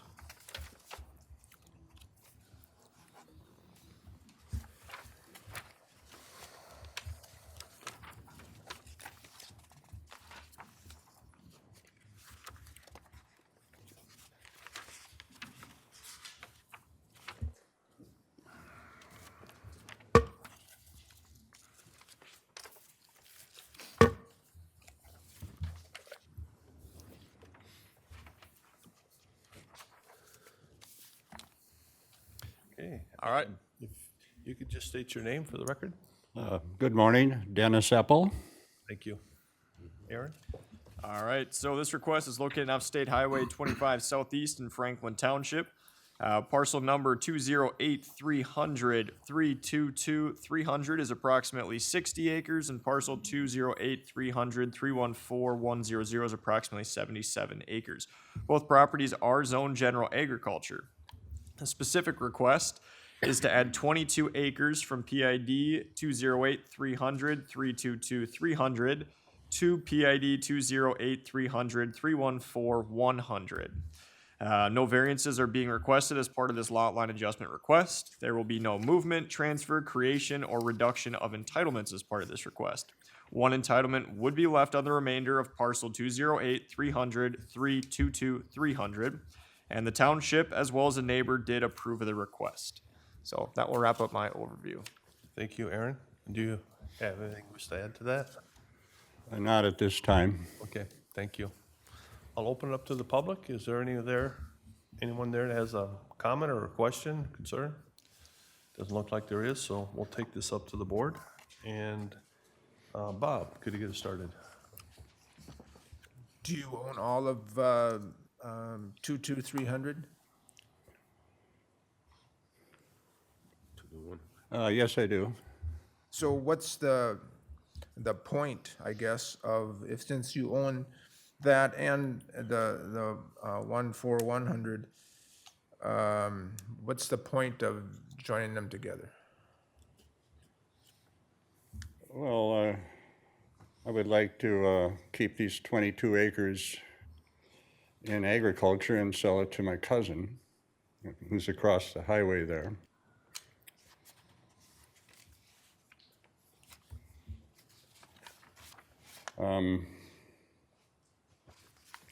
I would like to split off this 22 acres so posterity doesn't have to deal with it down the road.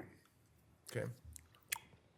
What's your plans for 322-300, the remaining of that? I'll probably spend the rest of my life there. And I don't even see a house on there. Am I just not seeing it? yeah, there is one there. Okay. Yeah. Yeah, the arrow is showing it. Yeah, I hope to pass that on to a son someday. Okay. Is there some sort of a natural divide at that point there where you've like where it says the 25 there where you're cutting across? I don't see a drainage ditch or a natural fence line or any sort of a border. Is that just, it looks like it just cuts across the field now. Is that correct? Yeah, that's correct. There's no fence on the east side of the highway. Okay.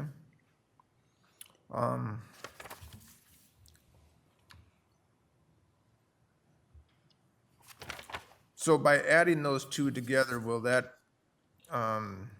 doesn't bring you up to 80 acres, so there won't be any additional building entitlement, is that correct? Yeah, there's no building entitlement in this 22 acres. Okay. Yeah, as part of the request, there'd be no creation of entitlements, no movement of entitlements, loss, gain, anything like that. This request is just, purely a lot line adjustment. All right. I'll pass it on. All right, thank you, Bob. Dan? Yeah, Bob asked a lot of the questions I had.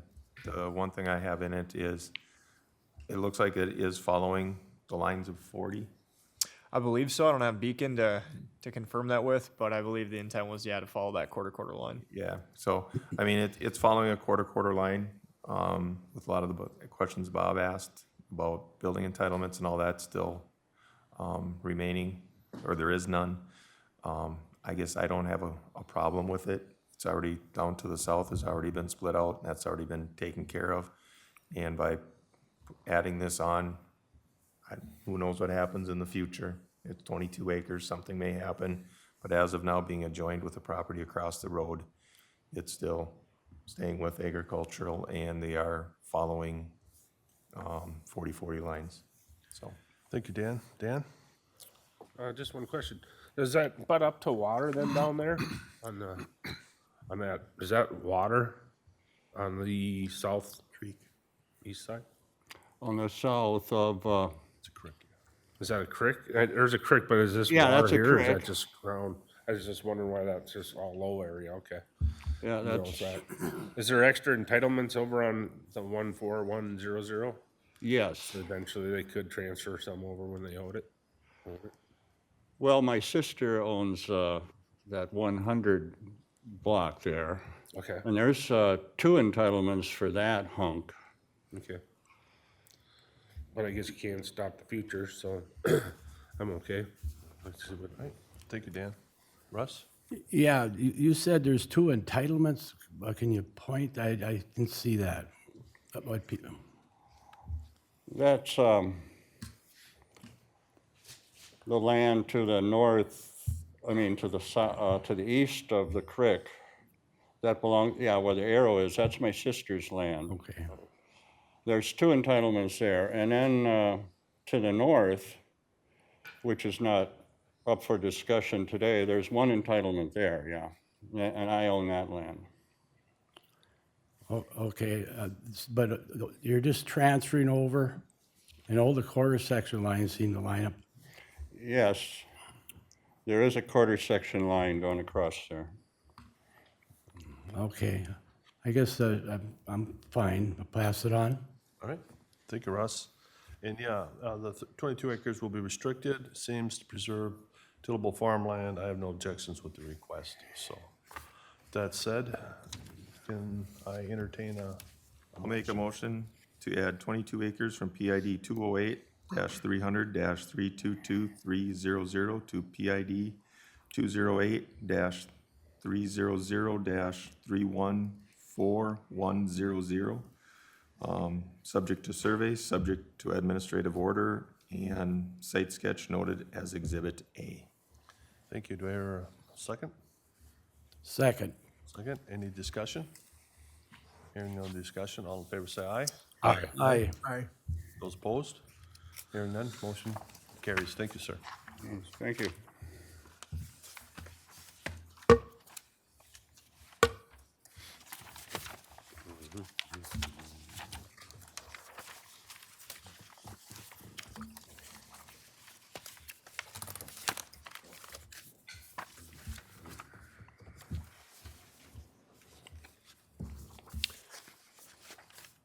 If you could state your name for the record? Lawrence Smith, go by Larry. Thank you. And do you want the other applicants up here as well, since they're kind of involved in the same part of this? If variance? they wish to come up and comment later or now, it's not, whatever, you know, we can have them. And if you could state your name as well for the record. Zach Bursch. Eleanor Obitopfer. Okay, thank you. Aaron? All right, so this is a request located off County Road 8 Northwest in Silver Creek Township. The properties involved are zoned general agriculture and located within the shoreland area of Millstone Lake. The request for a 16.8 acre, 1 per 40 entitlement division that included 9 acres of prime soils was continued from the March 22nd meeting, so the request could be re-notified based upon an updated proposal made at that March 22nd meeting. The updated proposal is to allow a 1 per 40 entitlement division that exceeds the maximum prime soils and maximum total acreage allowed and expand an existing 1 per 40 entitlement division over the maximum acreage allowed. Variance is required for an entitlement division that exceeds 10.0 acres in total size and or 2.5 acres of prime soils.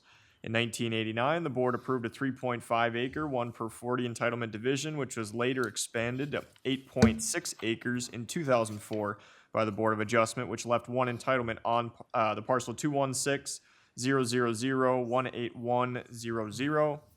The township approves of the request, and no written comment from the public was submitted. So that will wrap up my overview. Thank you, Aaron. The applicant have anything wish to add? Yeah, there also is a representative from Silver Creek Township here who supports this. Okay, good. The other 2 wish to add anything to what's been said?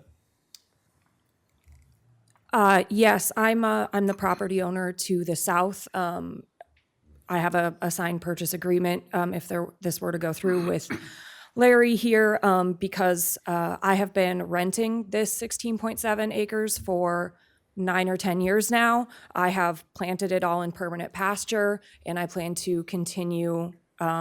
I would just like to be able to continue that. So that's why I'm here and involved in this proposal. Thank you. Anything else we had? Not at this time. Thank you. Okay, thank you. I'm going to open up to the public for comments. Any questions about this or any concerns? I don't see any, so we'll take the conversation up here. And Dan, could you get us started? I'll get you started on it. Yeah, I know where this property is. I'm familiar with the property.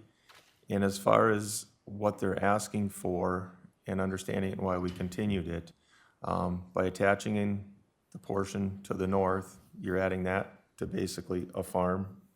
I mean, there's been livestock there in the past and is a farm. And by attaching it to the property to the south, that is an active dairy farm, and that is, you know, livestock, all of that is there present. If we were to do and just split it off with a home entitlement on it and put a house there, we're going to infringe upon the neighbors, infringe upon that dairy farm as far as setbacks, as far as all that with feedlots. So what they're proposing here with this lot line adjustment and being able to move it to each one of the existing farms that are there, and I guess it would be my suggestion to make sure that we put in a motion that the properties have to stay in common, that they can't get sold separately or anything like that. So it's got to either be merged into their property, and if it can't because of a mortgage, then it stays there, but it has to be owned in common unless they come back to this board and do something then, and who knows what happens then. But as far as what they're proposing and putting the two properties together, I think it's a good thing. County Road 8 splits it off there. It's a natural split, and going with both the farms to each side, selling them the property, I think it's a good thing. Okay, Thank so you, Dan. I've got a question or maybe some clarification from the applicant. So I guess I was under the impression, after speaking with you and then Tracy, so about 3.75 acres or so was going to be tied to the property to the north, just expanding an existing 1/40 division. But that remaining, let's say 12.5, 13 acres or so, that was going to be a separately saleable parcel with an entitlement division. So it wasn't a lot line adjustment there. And then it was just going to be owned in common with you because you've continued to use it already. I'm completely fine with that. I think that would be simpler from the perspective of a mortgage. And so the 12.92 being, like I said, I have a purchase agreement for it. So like we're all locked in. It's not like somebody can take this approval and go do anything other than what we're presenting to you today. We're locked in to buy that 12.92 acres. But I'm completely fine with it remaining a separate parcel, not being merged into my 21, and then having two housing allotments on my 21 plus this 12.92. Just that's completely fine. Yeah, I'm good. I'm good with that as well. I do have a purchase agreement from Zach, the other owner, at 4 plus or minus acres. So I don't know if that weighs different than the 3.75 that's proposed here, if that makes any difference or not.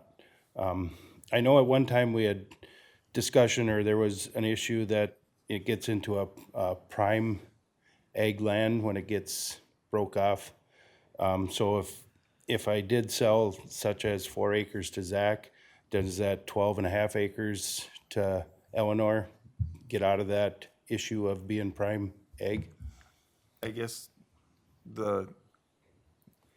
for me, being it is going to 2 different farms on both sides, and it's going to farms, so your prime ag is going into another farm. If this was being split off for me, being split off to build a house on it or something like that, it'd be a completely different discussion. But the prime ag is going into ag, and it's strictly going to a farm on both sides.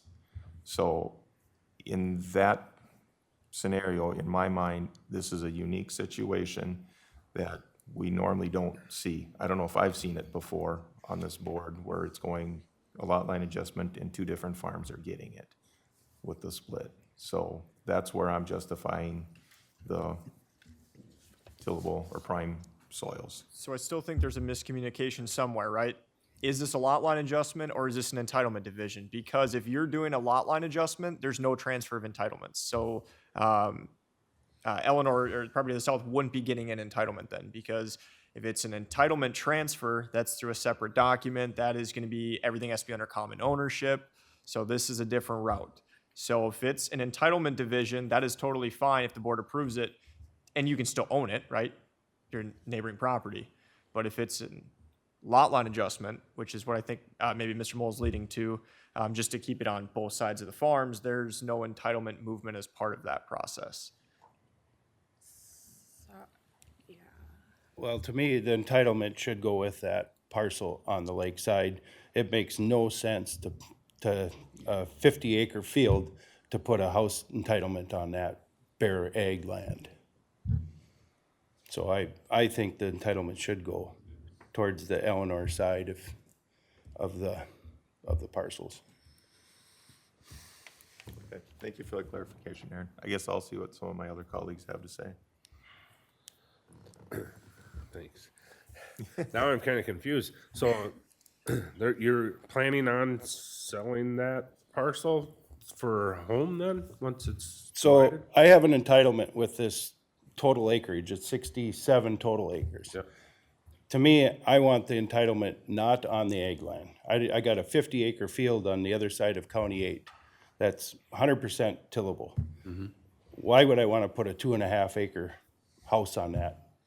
So to me, I want to bring the entitlement across the road, not really bring it or use it on that side of the road.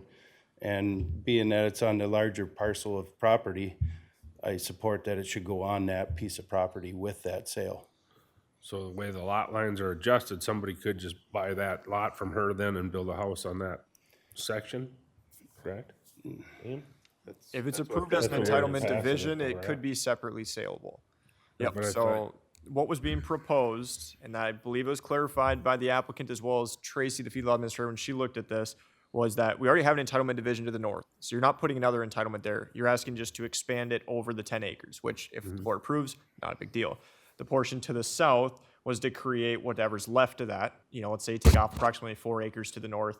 The remaining portion would then have its own entitlement because the applicant does have one remaining, or one on the total acreage. Like you said, if he doesn't want it on the tillable side, you know, he puts it on the lake portion. And then in this regard, it would be owned by the applicant, or by the property owner to the south currently. But yeah, they decided they wanted to sell that. It's a separately saleable entitlement division. So that wouldn't all be owned in common then? They could sell that An section. entitlement I think you division said is owned in separately common, saleable.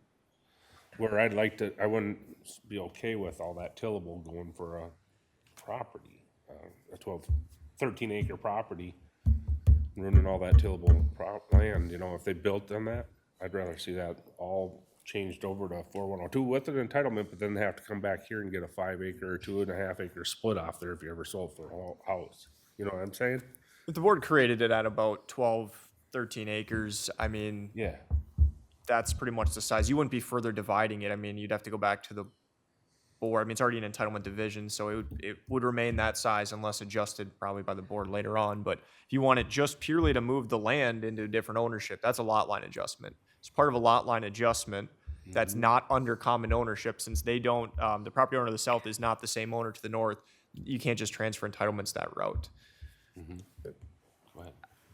But even if we have the entitlement on the 12 acres with the condition of owning it in common, it cannot be split off without coming back to this board to do it or be sold. I guess now I'm getting a little bit confused I mean, regarding that portion. So you have to create it. If you're going to move an entitlement in this portion here, or this regard, everything has to be under common ownership. So if you guys want to get your properties under common ownership to transfer entitlements, that's fine. If this gets approved as a lot line adjustment, you leave your entitlement on the other side of the road. You'd have to go through, likely Josh in our office would help you out. I don't know if any complications would come up because that's not what was discussed. But there's routes to go. If you're doing a lot line adjustment, though, at this portion here, we're not moving entitlements at all because you're not under the same ownership. Sorry, so is it considered, it's considered moving the entitlement, even though this has an entitlement? We're just distinguishing which portion of the split gets the entitlement. That's considered moving it? I'm sorry, I'm a little. Yeah, in this case here, because the board is saying they want it to be owned in common still. So as part of it, they're not creating a new parcel, they're creating a piece of land to attach to your parcel. Okay. So it does get confusing. There's different ways around it. I don't typically deal with the entitlement division side as often when it comes to the actual documents of transferring them. But in this case, either a lot line adjustment could be done, which could say, I'm going to add 12 acres to the property to the south, and I'm going to add 4-ish acres to the property to the north. That's fine. It would be expansion of an entitlement division to the north, lot line adjustment to the south. But the entitlement can't be moved as part of it because you're not under the same ownership. I'm not the one who writes that. I'm just saying that entitlement transfer, you have to be under common ownership. So that would have to stay across on the other side of the highway. Until it's brought under common ownership. If I could make a comment. So all three of us here have been to this board before, opposing different things because we're very dedicated to trying to keep all the land in agriculture. And the only reason we brought this up the way it did is like, it's gonna be really hard for me to come up with the money for the housing entitlement as well. And I have no intention of using it anytime in the next 30 years or anything like that. It just made the most sense to us to preserve as much ag land in the area as possible to have the housing entitlement on this smaller parcel, which has a lot less tillable land than, this beautiful field on the other side of the highway. There is no separate entrance to the parcel you're looking at today. You actually have to drive through my pastures to get to it. So it's not like it could be economically turned into tillable ground very easily. And you can see that really low spot there on the south end of it. So permanent pasture has been really the only practical agricultural use of the land. And that's just why we brought the proposal we did, is we all wanted to preserve as much useful agricultural land as possible. I agree with all that. I would agree with just the lot line adjustment. So it's going to the south and to the north. But I don't want to okay a building built on the 13 acres without coming back to the board and saying, oh, no, you can only do 2.5 tillable, because I don't want to waste all that. You know what I'm saying? And I know what your guys are saying, but can we put some kind of thing that they would have to come back to the existing board of adjustments at the time if they sell that property, being that the lot line can't be added or the buildable permit can't be added in there? I'm trying to go through. So if you go the division route would be what's being proposed currently, which is what we had looked at it initially. That's what I had assessed the request on. So then, we're trying to maybe change some stuff up based on maybe wanting to see it owned in common with the south. We knew it was going to be, but not a condition required to do so. Then if we're to do a subdivision purely for agricultural purposes, you're still putting a division, you're creating the division on the one side, and it's less than 40 acres and less than a full quarter section. I mean, it's one parcel. You're doing a division of some sort of this, right? You're not, if you're adding a lot line adjustments, you're not necessarily moving entitlements as part of it. Can the entitlement issue be dealt after the fact, after we vote on this? It could, if things were transferred under common ownership between all the land as one. That's how you move entitlements through a transfer document. And in that regard, though, I don't know if there's anything regarding clusters or planning commission. I'm not entirely sure on that portion. Once he don't own it, he can't transfer it, is what you're saying. Yeah. So as of right now, the intent was to leave the entitlement on the portion to the east, and then, I'm not saying there isn't a way. I'm not thinking of it right now. This wasn't what was initially mentioned to me. Once again, I think we had communication issues the first time. It got changed. This was proposed. Now it's changing again. So I'm wondering, there's a lot here to work out, and I don't want to extend this, but maybe we should work this out. It seems a little more complicated. Well, I was a little frustrated with the first meeting because nobody discussed, so I really had no direction. So I think we kind of got left on the wide open. I know I did mention an entitlement to Aaron, so there's a little miscommunication there. So I'm kind of So the entitlement's still being proposed. That is what is up here, right? And I now it's like a lot understand, line but adjustment. now I it's- don't draft documents. Maybe Cheryl can It's hop in getting real to quick. be Is there a more- way to kind of jump around that process when you're, I don't know if you have that, can you use that microphone right there? Cheryl drafts some of the documents, so I don't see necessarily all the back end sides of things. If there's a way to kind of jump around that necessarily. You could add another lot line in the middle that she owns with 2 acres or 2.5 acres with that So entitlement there. what I'm hearing from Dan and Dan is that you want them owned in common. Correct. That would be an administrative order. Or a full combine of parcel numbers. I'm okay with the building entitlement being there. I just Yeah. want them owned in common. I So- don't want all of a sudden, 2 years from now, that lot being sold and a big house being built on it. Right, so talk this through. If there's an administrative order requirement and/or combine, in order to use that entitlement then, right? You have to do a deed restriction and then administrative order. And then in Yeah. order to use that that entitlement, because they're owned in common with 2 entitlements, another document or Board of Adjustment would have to approve.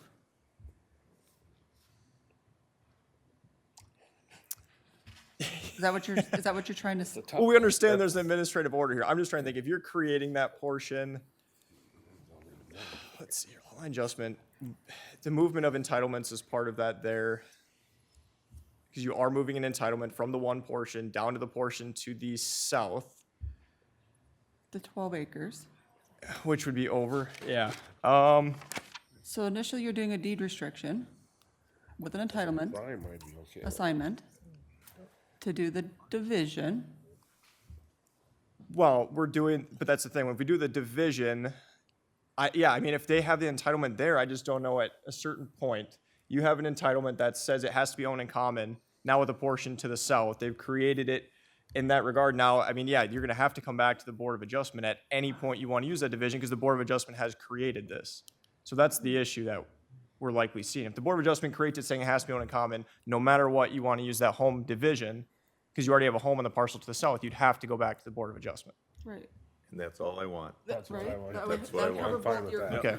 I mean, that's exactly what I want. I don't want to be able to split that lot off and build a big house there all of a sudden 3 years from now, and we created that problem. I want it to go to the farm to the south, so that farm is protected to do whatever they want to as a farm, and I want the other portion to go to the north, so that farmer can do whatever it needs to do under permitting, whatever. I'm not trying to, but So you'd have to be under the understanding that anything that happens with that is gonna have to come back to the Board of Adjustment, which ideally we try and avoid, but in this case, I mean, that would be pretty much the condition based on this approval.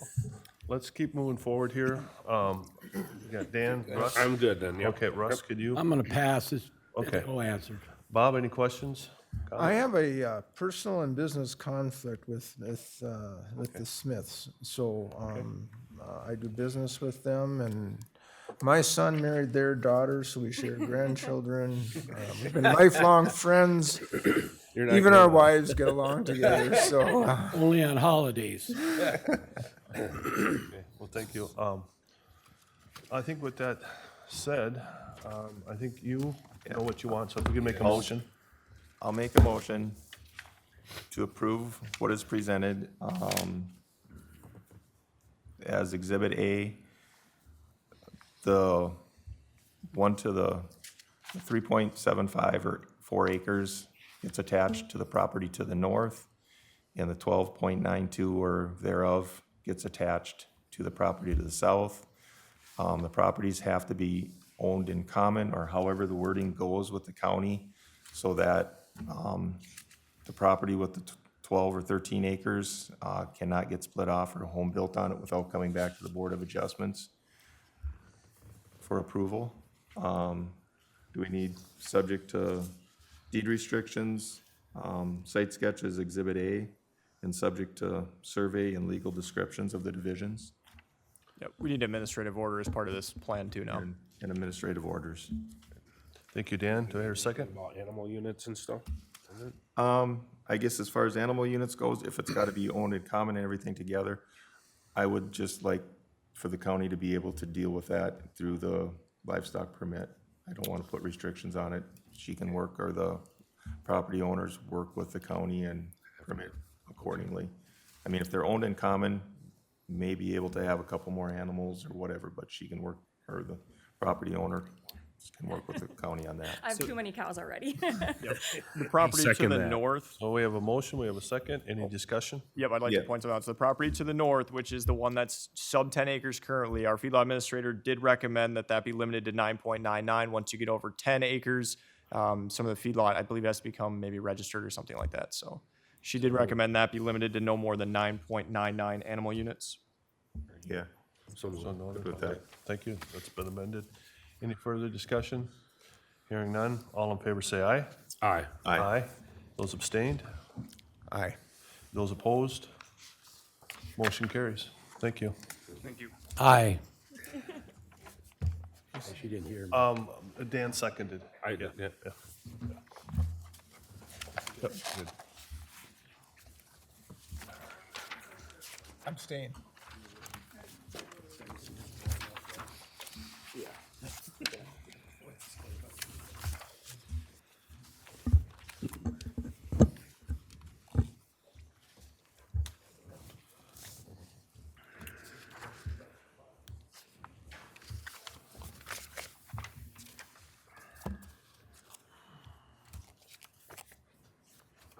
Okay. All right, next item on the agenda, we have the Bauer Construction request. The applicant, please state your first and last name. Chip Bauer. All right. So the request is located at 10560 Arnold Circle Northwest in Silver Creek Township. The property is 0.93 acres, zoned urban rural transition, and located on Lake Ida, which is classified as general development. The existing building coverage is 6%, and existing impervious surface is 14.4%. Proposed building coverage is 9.2%, and proposed impervious surface coverage is 17.7%. Two previous variances were granted for the property, one in 2006 to allow a 357 square foot family room addition and raise the entire structure to meet a minimum elevation of 4 feet above the highest known water level. The addition was to be in line with the dwelling and no closer to the lake at 55 feet from the ordinary high water mark, with the condition the deck is removed and not replaced. The other variance granted in 2006 was for revised plans, which included the deck being kept in line with the existing dwelling from the lake, and the addition being 61 feet from the lake and 55.9 feet from the center line of the road, and 16 feet from the existing sewer system. The additions approved in 2006 were not constructed. This request is to convert the existing detached garage, existing attached garage, into livable space and construct a 1,305 square foot addition to the existing home that is 38.1 feet from the ordinary high water mark. A variance is required to convert the existing detached garage into livable space and construct the 1,305 square foot addition because the home and deck is 38.1 feet from the ordinary high water mark, whereas 75 feet is required. This request would also include the garage addition's lowest floor elevation being 3.2 feet above the highest known water level, whereas 4 feet is what the county requires. The township recommends approval of the request as the addition was not moving closer to the lake and the additional living space would tie into the existing septic. The Soil and Water Conservation District noted a wetland was filled sometime in the late 70s before WCA rules applied near the southern extent of the proposed garage. With that said, the Soil and Water Conservation District said the proposed request would not impact the associated wetland.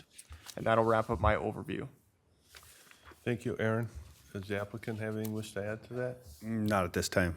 Okay, thank you. I'll open it up to the public. Are there any questions, concerns, anything anyone might have? Looks like there is none. So Dan, Vic, could you get us started, please? Thank you, Paul.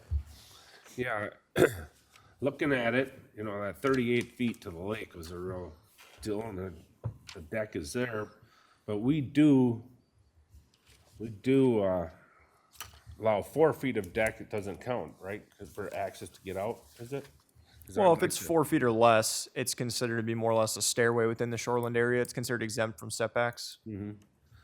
I think I'd like to see something like that, just to move it back a little bit, then, as much as possible, they can put the deck to the side to replace it, to get us to at least to 42 feet at this point. But I'd like to see what everyone else has to say too. Thank you, Dan. Russ? I have no questions at this moment. Okay, thank you, Russ. Bob? So are you gonna have two buildings with livable space in them? Is that how it? No, no, sir. So we're you con- have the existing house, Yes, and how is the proposed, is that proposed that you're gonna turn that existing garage into livable space is what you want? Is that correct? that's correct. Of that, I think of the existing garage, there's a 33.8 and a 32. That garage is roughly 24 by 24 inside of it. But yeah, that area is being remodeled as well with this proposal. So the garage that's existing is becoming living space. And then the proposed addition is an addition to that living space, and the garage is an addition to all of that. Okay. And now, is that the floor still going to be the 3 feet or 4 feet above It'll ordinary all, high yeah, water? all at the same level, yeah. Okay. And now, so and then you're proposing a second garage? Is that what I see on the screen? All attached. Yep, no, there'll only be a single garage. So that'll at be the end all of the one day. building? Correct. Oh, okay. That starts to make sense. Yep. That's the reason for the variance, because it's attached to an existing home, which is inside of the shoreline setback, so. Okay. Okay. And the septic system that been upgraded, how many, so now how many bedroom, people is you proposing with this, remodeling this garage and all that? It's a living room and a study, I think, that's drawn in there right now. So the septic was in compliance as of right now. Okay. Yep. All right. And with this addition, the septic is still in compliance. Okay. That answers my question. Yeah, and it looks like your impervious and building coverage is satisfactory because you have a decent-sized lot. Can't do anything with the lake setback when the existing house is already there. So you've been helpful with clearing that up. I was kind of confused when I was reading through this on exactly what was going to happen.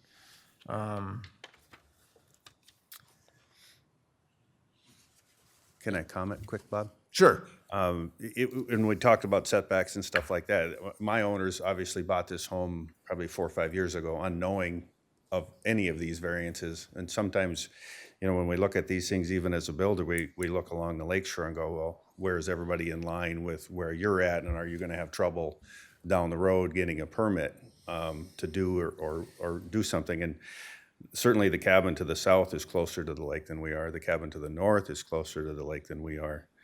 And so I was a little bit surprised, and I understand too, that we're as close as we dare go, and that's part of the reason we designed this entire addition was to get away from the lake. And I told them right away, we're certainly not going to get close to the lake because you're close as you're going to get, and let's design to get away from that. And I think this satisfies that as best we can. Okay. All right. I'm done. Thank you, Bob. Dan? I've got, maybe Aaron, you can help me.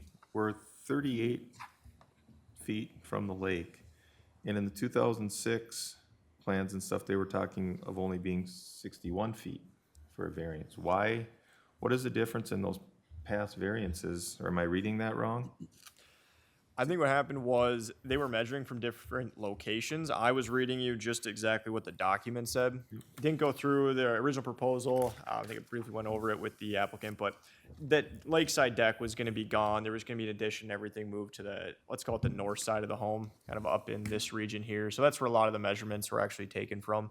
The house itself it stayed the same since 2006. They never went through the variance as far as we can tell, and there's no permits since then, so. Okay.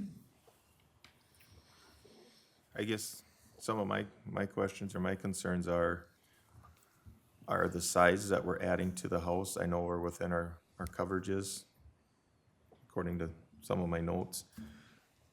But by adding the garage on and attaching the garage, we're making an awful large building now to get, if you were to want to rebuild it in another 10 years, we've made it that much bigger of a home to build. And we've already had discussions tonight about height. You get a bigger house, you get more height, we're adding a lot to it. It's something to consider. I'm not saying I'm totally against it because we're within our coverages and all that stuff, but we are making it much bigger. We're making a bigger home out of it. Instead of a nice little lake home, we're making a large lake home on a small lot. So it's something to consider. Thank you, Dan. Dan, Vic? I went first, Oh, but I would, as long as you. Oh, okay. I'm sorry. How big is that deck that is existing? I'm not even sure. We didn't measure it. If we scaled it, I think I do have a scalable survey. You talking the lakeside deck? Yeah. Maybe They just got a permit to replace that within the last few years, which was allowed, exact replacement. Yep. So that's a new deck. I'm just thinking if we're gonna be handing out variances, this is the time to try to push them back a little bit, so that's why I was pushing on the deck. One question I have is, okay, if I get this right, the existing home is 38 feet from the shore, right? Yes. Okay. What's not clear to me is what is the addition to the shoreline to the addition?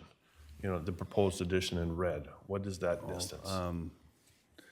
Again, we could scale it. I do have a scalable plan here, but I would. Yeah, that's important. We're close to for me 80. So we're at 80 feet, so that addition is 80 feet back, I'm or sure. 75 or thereabouts. You can see the setback line Yep. on the survey here. So setback line, I mean, the addition itself meets all the setbacks that are Okay, required. All right, so, good, that was helpful. Since there was a smaller addition approved in 2006, I don't have a copy of that, but I'm assuming that this meets the setbacks. I think it's creative. I don't have an issue with it. I think my biggest concern, though, is stormwater management. We are adding considerable roof coverage, and I'd want to see that water managed specifically to make sure that runoff does not go into your neighbor, especially to the south there. So I want to make sure that that plan spells out where that water goes. You know, maybe it goes to the street, that's fine, but if it does drain off to the lake, I want to make sure that that increased water flow does not go to your neighbor. Okay. So I'm fine with the variance request, so. With that said, can I hear a motion? I'll take them. First, I have a question before I make a motion. What will be the square footage of the livable space once this is complete? Because Dan made a good point that this is gone from a cabin to a larger home. Well, I think when it was originally built, it was a smaller split entry, so I'm not sure how big Yeah, it but is. give me a ballpark of when you're done with the replacing the house and converting the garage, the proposed addition. Mental math or real math? It's going to take two different. Give me something I can understand. Yeah, you probably had 2,700 maybe on okay. livable space. Okay. So not huge. Okay. Not huge. And certainly by lakeshore standards, are we huge? I know there's a concern to keep them smaller, but my clients are professionals, and of course that's where they want to live, and that's where they want to put the biggest house. And I don't know what to tell you other than I feel that the homes keep getting bigger on the lakes because that's where everybody wants to be. And I don't know. Mr. Chair, I'll make a motion to approve the request and to convert the existing detached garage into livable space and construct a 1,305 square foot addition to the existing home that is 38.1 feet from the ordinary high water mark. And we'll have a site plan noted Exhibit A, building plans noted as Exhibit B, and a stormwater management plan at the time of permit. Thank you, Bob. Do I hear a second? I'll second it. Second it. Any discussion? Yes. Yes. Going back to that deck, if this house was to be rebuilt, they could pretty much go to the 38 feet, correct? With the deck, yes. So Yeah. the house cannot further encroach the lake. So if they do an exact replacement, it's what we could call, like, say, same for same. So if it's a deck, it can go back to a deck. It can't go from deck to covered porch, deck to four-season room, deck to house. I personally would like to see a 4-foot deck there, just for walkway purposes, but it's up to us, the board. You guys seem to be okay, so that would be my drawback on it. So if you want to continue, that's fine. So we got a motion, we got a second. Did anyone want to amend that at all, or we just go with that? Okay, we'll go with the motion that's before us. All in favor, say aye. Aye. Those opposed? Aye. Motion noted. Thank you. Motion carries. Thank you.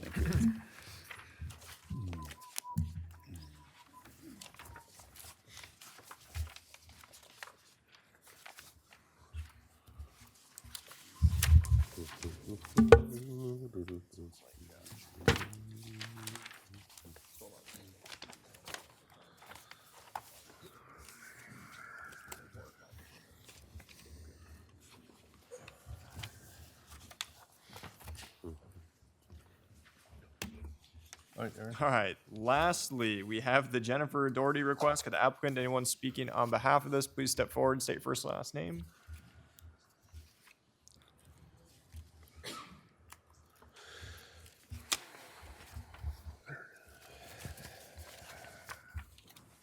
Good morning, Jen Doherty.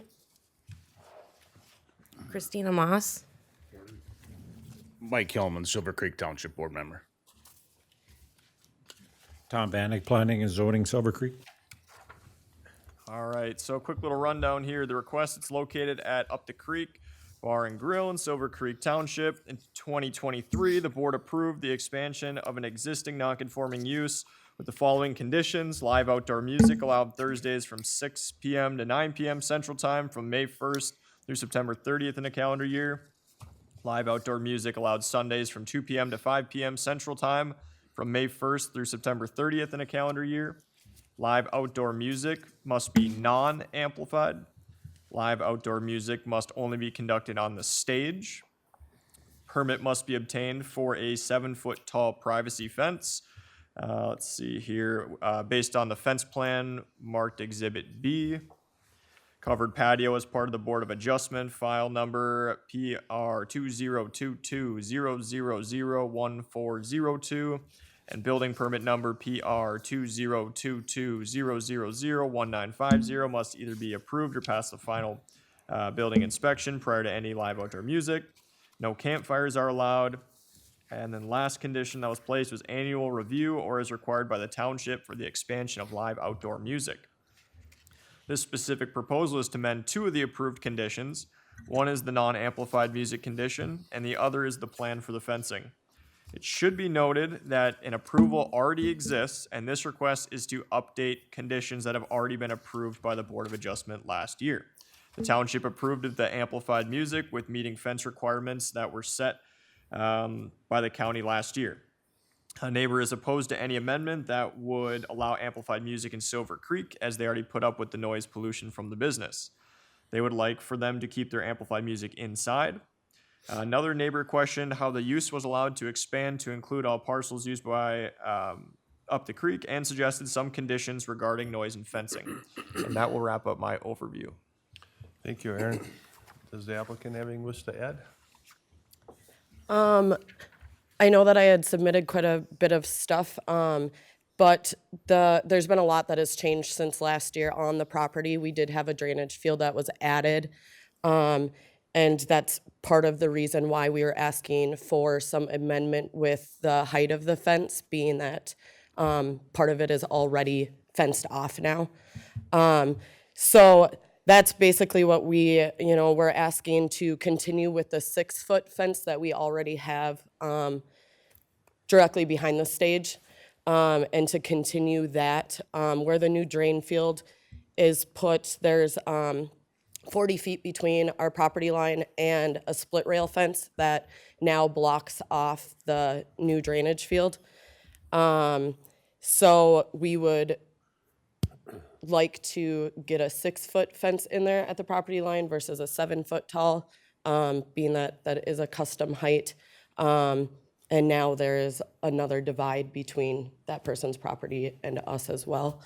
And then we were just hoping to, I know that we had discussed last year about the location of the fence that you guys were asking for on the south side. And I had brought up a safety concern with where our employees had parked. And then after we were here, we had a couple concerns about the heat where the covered patio part actually is. It being if it was to have a 7-foot tall fence directly off of that. So we are asking if we could kind of go back to the original plan of putting that fence more closer to the road where our existing split rail fence is, and to start it just over like a couple parking spots so that there was, you know, a decent amount of open area for the night, whoever is closing at the end of the night, to be able to park there and still have a good view of making sure that they're safe and nobody's hiding behind a fence. So that's kind of it as far as the fencing goes. As far as the microphone goes, we had some good conversation at our township meeting, and I did kind of look into some things and doing some measurements. I know that I had submitted a floor plan too with all of our tables, but from where our stage sits, a couple of our tables are over 50, one is over 60 feet away from the stage. And therefore, I mean, that's a long way. It's like 60 feet. You can't hear, without a microphone, you can't hear. With having, I think we have 19 tables on our patio, so just chitter chatter from customers in general. So we're just asking to be able to use a microphone with their setup that they bring. It's generally, in years past, it was 2 microphones, 2 people, or 3 people with just a speaker on each side of the stage. Not huge amps or anything. I don't know exactly what they would, but they're, you know, they're just like a house speaker. Okay, thank you. Yeah. Is there anything you wish to add? No, she covered it. Okay. Before I open it up to the public, I just would like to remind everyone that we're limiting it to 3 minutes. I encourage you to come up and express any concerns or thoughts you have, and try to avoid from repeating things that may have already been said earlier. So if you have a separate issue, that'd be great. But with that said, anybody from the public wish to step forward, please state your name.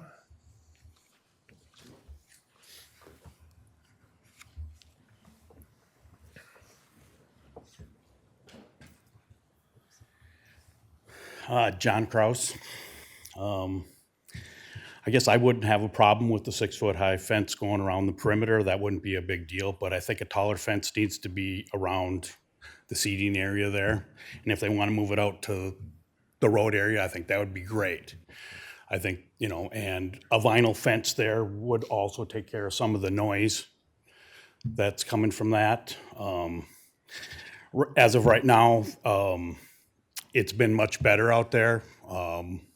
It's been very tolerable. I think they still have some issues out there with parking and stuff like that because we do have very limited to that out there.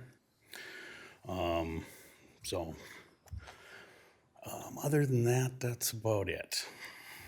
Okay, thank you. Mike Hellman, supervisor of Silver Creek Township. I've been on the board for 3 years, and I've heard Up the Creek come all 3 times.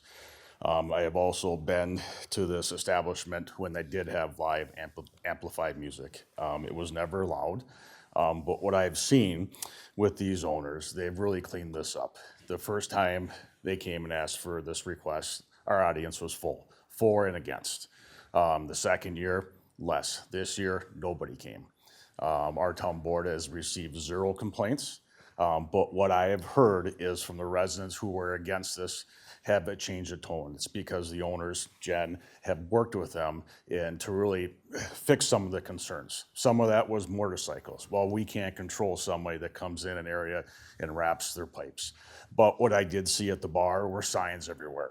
Staff talking to some of the patrons, hey, when you leave here, please don't crank on your bike. which has dramatically helped the times that we've been there. Our township only has 2 commercial properties that sell food, this being one of them. Our township board wants to see this place thrive and not leave. So our town board the last 3 years have voted in favor of this proposal with the amplified loud music and the adjustment to the 6-foot fence. So, Thank you. you bet. Yeah, Tom Bannock, Planning and Zoning with Silver Creek.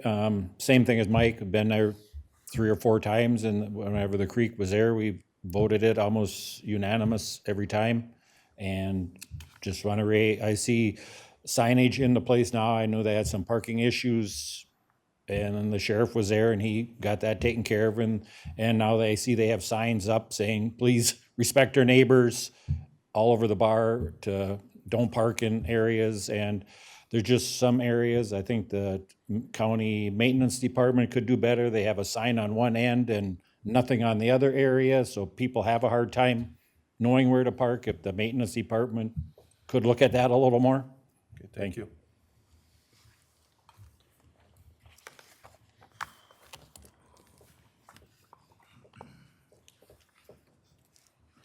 Rod Quist. Before you start my 3 minutes, I was wondering, can the attorney or one of you guys pull up last night's police reports? I was notified this morning by one of the neighbors that there was an incident. I'm not going to talk about what it is unless they can find out the report, okay? So I don't want that on there. And that is with the not hearing complaints. There's a lot of people that aren't coming in here because they're intimidated. The one direct north said he's not coming up here because he's sick of being a target. So as far as that goes, your annual review without the music, the town's been a lot quieter. We haven't had to have any complaints on bikes and stuff. We still have a little parking, but without the music, it's been back the way the town used to be, which everybody moved there. So with that said, my speech starts here. Okay, when a person buys a new business, it's an investment. Like all investments, it has risks. One of those risks is government imposed through regulations which businesses are expected to work with in line with. These include zoning regulations which are to keep structure and order. We don't have a lot of order in our town when they've been having music. When one gets a business permit to operate, this permit does not entitle the holder to special privileges above state laws. We are asking that the board understands this and does its best to make a decision that is in harmony with the community affected by their decision. Up the Creek has asked for a change to a variance that the board specified requirements to which we are asking be denied. You guys already set parameters. You guys are the ones that do it. Why they can't do with it, there's no reason. You already set the qualifiers. Issues raised for those that have spoken of past owners and actions, we're asking that since business is not taking any actions per county requirements, that the 2023 variance be rescinded, stopping all requests for live music this year and in the future. Some of the reasons for the requests are as follows. Now this goes with what Mr. Newman said earlier about having a big enough place for your business. The business has outgrown available parking space. They also lost more parking spaces since putting the new septic system in. On this topic, the point is raised about them lying to the township and the county on being up to requirements. With this point, why is a county inspector signed off on this? This is something needs to look at to why this has been approved. If they keep adding on septic system, why is it that you guys have been accepting that? It's good. 2, noise and traffic issues. Section 155.026 Board of Adjustments, Rule C, Variance Authority Part 2 states that if granted, will not alter the essential character of the locality. If this allowed variance would greatly alter the small town feel due to large increases in traffic and sound. This last year, the town was taken back to its historical, quiet town. Most of us brought houses there. As you heard, sound and traffic has been a large issue with this whole thing revolving around music. We haven't been having these problems really too much when they didn't have the music last year. Next part. What is being asked for pertaining to shortening the fence called out for would increase the noise emitted. Looking out by my neighbor's kitchen window and my living room window, the kitchen window the currently called for 7-foot fence is actually almost too short and that it does not block the stage due to its elevation. And on this point, if the board needs to actually increase the height of the south side to 8 foot. They also want to move what is called out for and modify what was asked for them without a legitimate reason. Now we're going to go into the applicant misleading the boards not operating in a business-like manner. In 2022, when it was discovered that they did not pull a building permit, they put it off until the following year, the week before their meeting in front of the board. They also failed to appear at an on-site meeting with board members, which they did not appear, but the board members were. On their current application form, they lied on items number 4. This is all on the website for their application. Will the proposal essentially alter the character of the locality? They said no. Yes, it will negatively due to the increase in traffic from both noise and traffic, and the music will negatively affect the homeowner's values 5 to 10%. That statistic comes from Appraisal Institute, which states a bad neighbor could potentially reduce your home's value by up to 10%. That affects a lot of people because this bar is in the middle of a residence. Sir, just a reminder, we're approaching. Yeah, 3 I'm minutes. just about done here. The 10%, multiply it in the house of the neighborhood, that's 10 to 25,000 per resident. So, number 5, can practical difficulty, if one exists, be alleviated by a different method other than a variance? They lied on this too and said no. They have already overcome this issue by having the music inside. Point 6, or number 6, will granting the variance adversely affect the environmental quality of the area? Again, yeah, they lied no. We are here because of the negative effects. This last year has been back to normal that we moved here for. State law calls for fencing between businesses. You called this out last year. They did not put the fencing. Excuse me, dry mouth. State law requires a fence. You called this out in their variance last year. Whether they had the music or not, they are supposed to put that fence up. With that, I'm going to leave it with if the board is granting this variance, we request the Board of Adjustments articulates what immediate hardships are being addressed and what documentation led you to this decision. Getting back to the intimidation, Sir, did you find if there's, We're way past the 3-minute line. Thank you. I'll just say it this way, there's a threat against one of the local people there. All right, thank you, Do you sir. want to take a copy of your comments there for the record? Or do you want to keep it? Happy to accept it if you'd like to give it there. I don't have access to that, and I can't get it this quick from the sheriff's office. If you could please step forward if you have any more questions or concerns.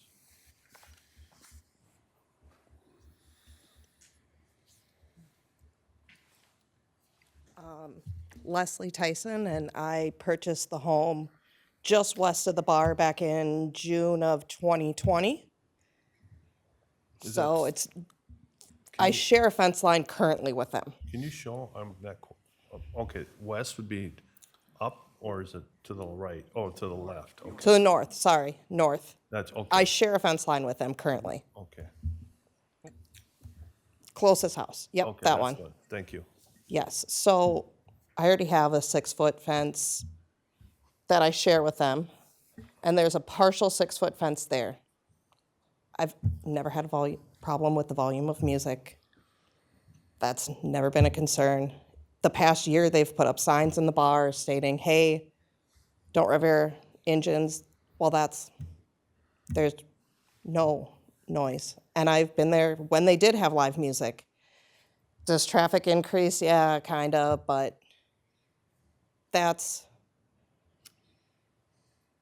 here nor there, I guess, because you're going to have that traffic regardless. Their business increases on Wednesday nights when they have roasted chicken. So should we stop serving roasted chicken because of a noise?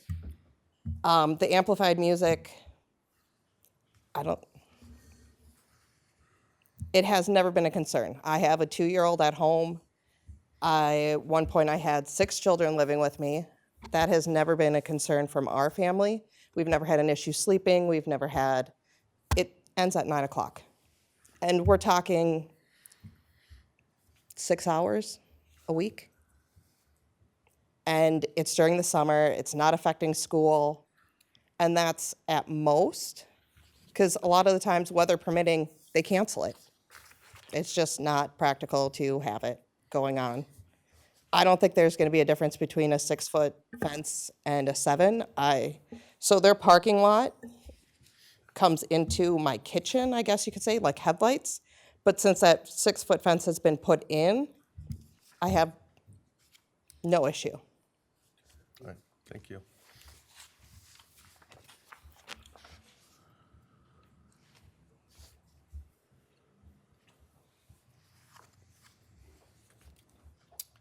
Hello, Mitch Elson Peter, Maple Lake, Minnesota. I'm a musician and investor and a part-time C-class truck driver, and I'm frustrated with people shutting down a business or hitting a business for being successful, right? We all want to be successful, the most of us, right? We all want to build our business. We all want to make money. It's not about the money, but somewhere it's about the money, correct? I'm a musician in the area. I've been playing at the Creek for almost 10 years on Thursdays and Sundays. It's a part of my income, just like every other opportunity that I get to play as being a musician. And I'm very appreciative of all the people I get to play for. But we need a live PA system if we're gonna play outside. I sing Wednesday through Sunday sometimes. This week I'm playing Thursday, Friday, Saturday. If I sang more than an hour without a microphone, first of all, no one would hear it. Second of all, my voice would be wrecked, and so would my career. A fence is a great option, but will also cost the business money. That goes back to punishing a business on striving. Between a 6 and 7 foot fence, I'm not really sure, as being in the sound business is 15 years of playing music, if that's going to help at all. But if that what needs to be entertained, to have locals come to the Creek for their live music on 2 days. The locals love live music. They don't even know who's playing half the time. They just know that the Creek has live music, and people love that. And as being a musician in that area, I show up to my job, I provide music, I see the smiles, I see the fun deal. That's fun for me, right? It's my job. It's kind of what I do. But also, when I get to go to a concert and see somebody else, I get jittery about that. So for me doing my deal, it's an average thing. But for other people and others' joy, that's great. You can't blame a business for being busy. Like I said, if it's chicken night or if it's Thursday night music night, it's always a great time. If the defense here backs up Mr. Newman on there is plenty of land to buy, then why doesn't the defense look elsewise for land? That concludes my speech. Thank you. Thank you. Appreciate your comments. Yep. Anyone else from the public who wish to share a thought or concern? All right, I think seeing no more, we'll take this conversation up to the board. Russ, could you? Oh, no, wait, no, it's fine, no, you, yeah, you can stand up there. Russ? This is a first for me here. Parking would be something I would think you should have some more of, or that's a big problem. And noise, I think that to make this bar work, you gotta have some music. I do believe that. But I know we gotta figure out how to make peace in town too. Right. So for parking, how would you address that? We've tried. So one of the downfalls about our location is we are in the middle of, we're 7 miles away from Maple Lake, Clearwater, Monticello. So a lot of people do meet at the Creek. They carpool, they talk to their buddy, one's coming from Clearwater, one's coming from Maple Lake, we'll meet there. We have tried with the county to get our parking lot actually tarred. We did not have enough green space. This, about 2 years ago, we did, if you're looking at this, like where the sidewalk is, we did actually, where it kind of sticks out to the dirt, we did bump that all out and sod that to get a little more greenery in there. We would love to have more parking. We would love to be able to get this lot to the east of us tarred for parking. That was the main reason we bought it, because parking has always been an issue. As John said, with the parking and the sheriff's coming out. I've definitely, I just had a conversation a few weeks ago with one of the sheriffs, and he is trying to help me with some of the verbiage on the signs and where the placement of that is on one of them. And I did have some professional signs made that are hanging up that say double check to make sure you're not parked in a no parking zone. I have other ones that say please be respectful of our neighbors. You know, this is not something that is new. A lot of people in the area know that there's a lot of talks going on about this. We do not want to argue with our neighbors. That is not our goal. You know, our goal is to have a successful business, and we understand there has to be compromise when it comes to our neighbors. We're in the middle of a neighborhood. I totally get that. I try as best as I also live in the neighborhood. I try as best as I can do when I'm out walking my dog, you know, whatever it is, to if I see somebody too close to a driveway, hey, can you guys announce who this is and let's get the vehicle moved? You know, I do agree with you. We're kind of in a stuck situation with our parking, despite the fact our seating hasn't expanded, you know? We have not expanded our tables inside. We can't, there's nowhere for us to grow. We can't add any more tables. And that's one thing with this music. We're not looking to add, 10 tables to have music. We're just hoping to fill our tables that we already have. We're not trying to expand. Okay, So, thank you. But still, you're a business there. It'd be no different in another business. You gotta expand, you gotta take care of the people, for parking and other than that, I really don't have much more to say. So a little bit of a background, because you're new. I bought the bar, 15, 17 years ago, and we didn't have this parking lot. That was a residential lot with a house on it, so we knew we were getting busier, so we purchased that and burned the house down, and that's how we got that parking lot. And that's as best as we could. I mean, there's no other property around us to buy and burn down. Okay, I'll pass. Right. Thank you, Russ. Bob?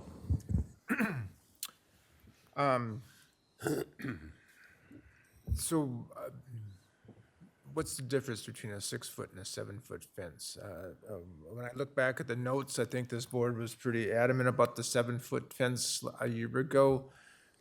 And I understand a 7-foot fence is gonna cost you more than a 6-foot fence. Is it just a cost issue? Is that why? What? I mean, don't get me wrong, that's obviously part of it. I mean, sure. This day and age, we all gotta be watching, every dollar that we spend. I know that on the last map that Aaron had up, the fence close on the south side, that, like where the cars are parked on the south side and then heading north into the parking lot, we had discussed, and we're okay with a 7-foot fence there. To me, for the music, that is where a 7-foot tall fence, I feel, would make a difference, being that the stage is facing that direction. As far as all the other concerns from the neighbors, the neighbor to the north of our drain field, with having another fence 40 feet even away from our property fence, I personally don't feel that a 7-foot versus a 6-foot is necessary there. Nobody's gonna be walking over there. No, it's so far away from the bar in general. Everybody calls it like the back 50 because it's so far away. And then the neighbor to the east of us, her main concern was headlights in her kitchen or in her dining room, and she does have a bay window there. But our property line goes very close to her driveway, and I feel like a 6-foot tall fence would definitely Fix her complaint. fix her complaint. I don't know that a 7-foot fence would matter there either. And like Leslie had said, and I try to be very conscious about that stuff, but I asked her, like, have you ever had any issues with garbage flies? I mean, garbage flies, especially this time of year, but with anything coming in your yard, with people walking in your yard, she's the closest, and she had said no, like the 6-foot fence has been totally fine. And that's with, she's got kids running around in the backyard, and, you know, our fence only goes halfway on the heading north. So it's not even all fenced in currently. But My next question, I guess, is on the amplified music. It seems like you have support from the township. And they are the closest governing body. When there's problems, the neighbors are gonna call them, not me. correct, yep. And so I guess if the town board is willing to take those calls, perhaps that's a condition that I could support. However, the other thing I had is, most of us are business people, but we have long-term plans. And so I'm curious, you have your outdoor seating that sometimes would get rained out, cold, windy. Would you ever consider that being put on an addition where you have indoor? Well, it was You to know, my even if it would just be a shell to protect from the elements. right. I know it doesn't, certainly would create more parking problems rather than eliminate any of that, but I was just, and because we're talking about outdoor music being amplified, apparently indoor, you can crank it up as loud as you want. I don't know, but. Well, when we added on the addition back then, that was the largest we could go. Like, we maxed out what was allowed. So I don't think we can add on an addition or a party room or anything. Even with the additional space that you have with the parking lot, that would be considered being part of your space now, wouldn't it not? Or But then won't that be taking away from our parking, which we have such a big problem with? I got it. I So, understand. yeah, and one of the things that I will say about that is, it's Minnesota. Right now, we're all craving the 60-degree weather. I mean, I literally, the last 2 days, have had people calling asking if our patio is open. And next week, it drops down into the 30s again. No, our patio's not open. We have to turn on water and whatever. People want to be outside. Last year, I believe, or 2 years ago, we did move. We had the indoor music or the live music inside, being that we did not get approved for it to be outside. We did move it inside and kept the days and the times. And I ended up having to pull it and quit it for summer, based on actually the musicians had basically pulled me aside and said they feel like they can't justify charging me $450 for what we pay them to play for the 4 people that were sitting inside the bar when the patio was completely full. And so I was very thankful for that. Thank you for saving me money and, understanding that it might not be worth it, even though this is their job, they want to be making money. So we did try that. It was not a go. It ended up making more sense for everybody to just pull it and not move forward with the indoor music in the summer. Okay. Thank you, Bob. Dan? Yeah,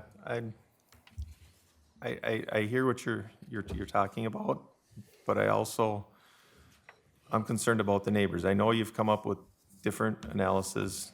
I live up there in the area. I knew you guys were coming again, so I've done some drive-bys. And it's busy in town. And I grew up in the area. Across the road was my uncle's garage, so I go back in as long as my life is here. And it's busy, way busier than it's ever been. And the city and the town has to deal with that. And I have nothing against you guys doing a good business. That's not where I'm going with this. But we have to try to protect the residents too and be good neighbors. Like you've said, things are busy and a lot, so we create more business. And then what do? I mean, what is your plan for the future? You say, well, you're kind of hemmed in, but how do you stop people from coming? Because you're exactly right. I know up the creek, everybody meets there. It gets on Friday night, Saturdays, and Sundays. It's solid bikes, and it's great. Used to be a biker myself, am not anymore. But everybody, let's go grab something to drink or, whatever. And it's a great location for that. But again, we have to protect the residents there. And as far as trying to go against businesses and stuff, that's not what we're trying to do. We're trying to coexist with the business right in the middle of a residential area. I struggle with it, I really do. I mean, because I've got a conditional use permit that is 3/4 of a mile from my house.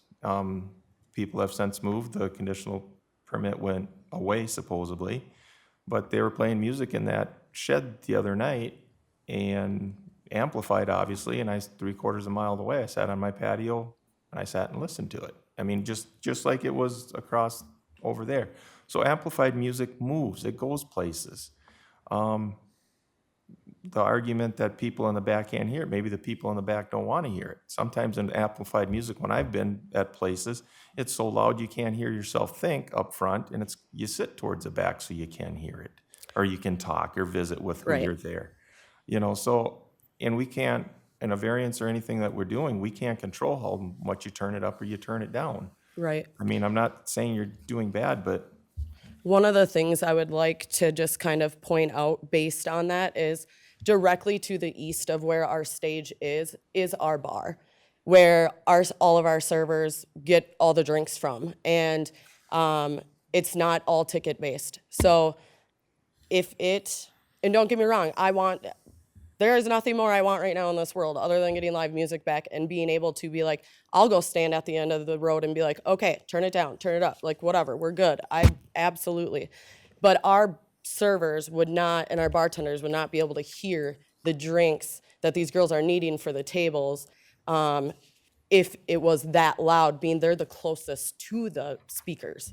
So I just want to point that out. I mean, it's only from the edge of the stage to the edge of the bar is maybe 6 feet. I mean, it's very tight in there. We don't even put chairs in there because it's so tight to the stage.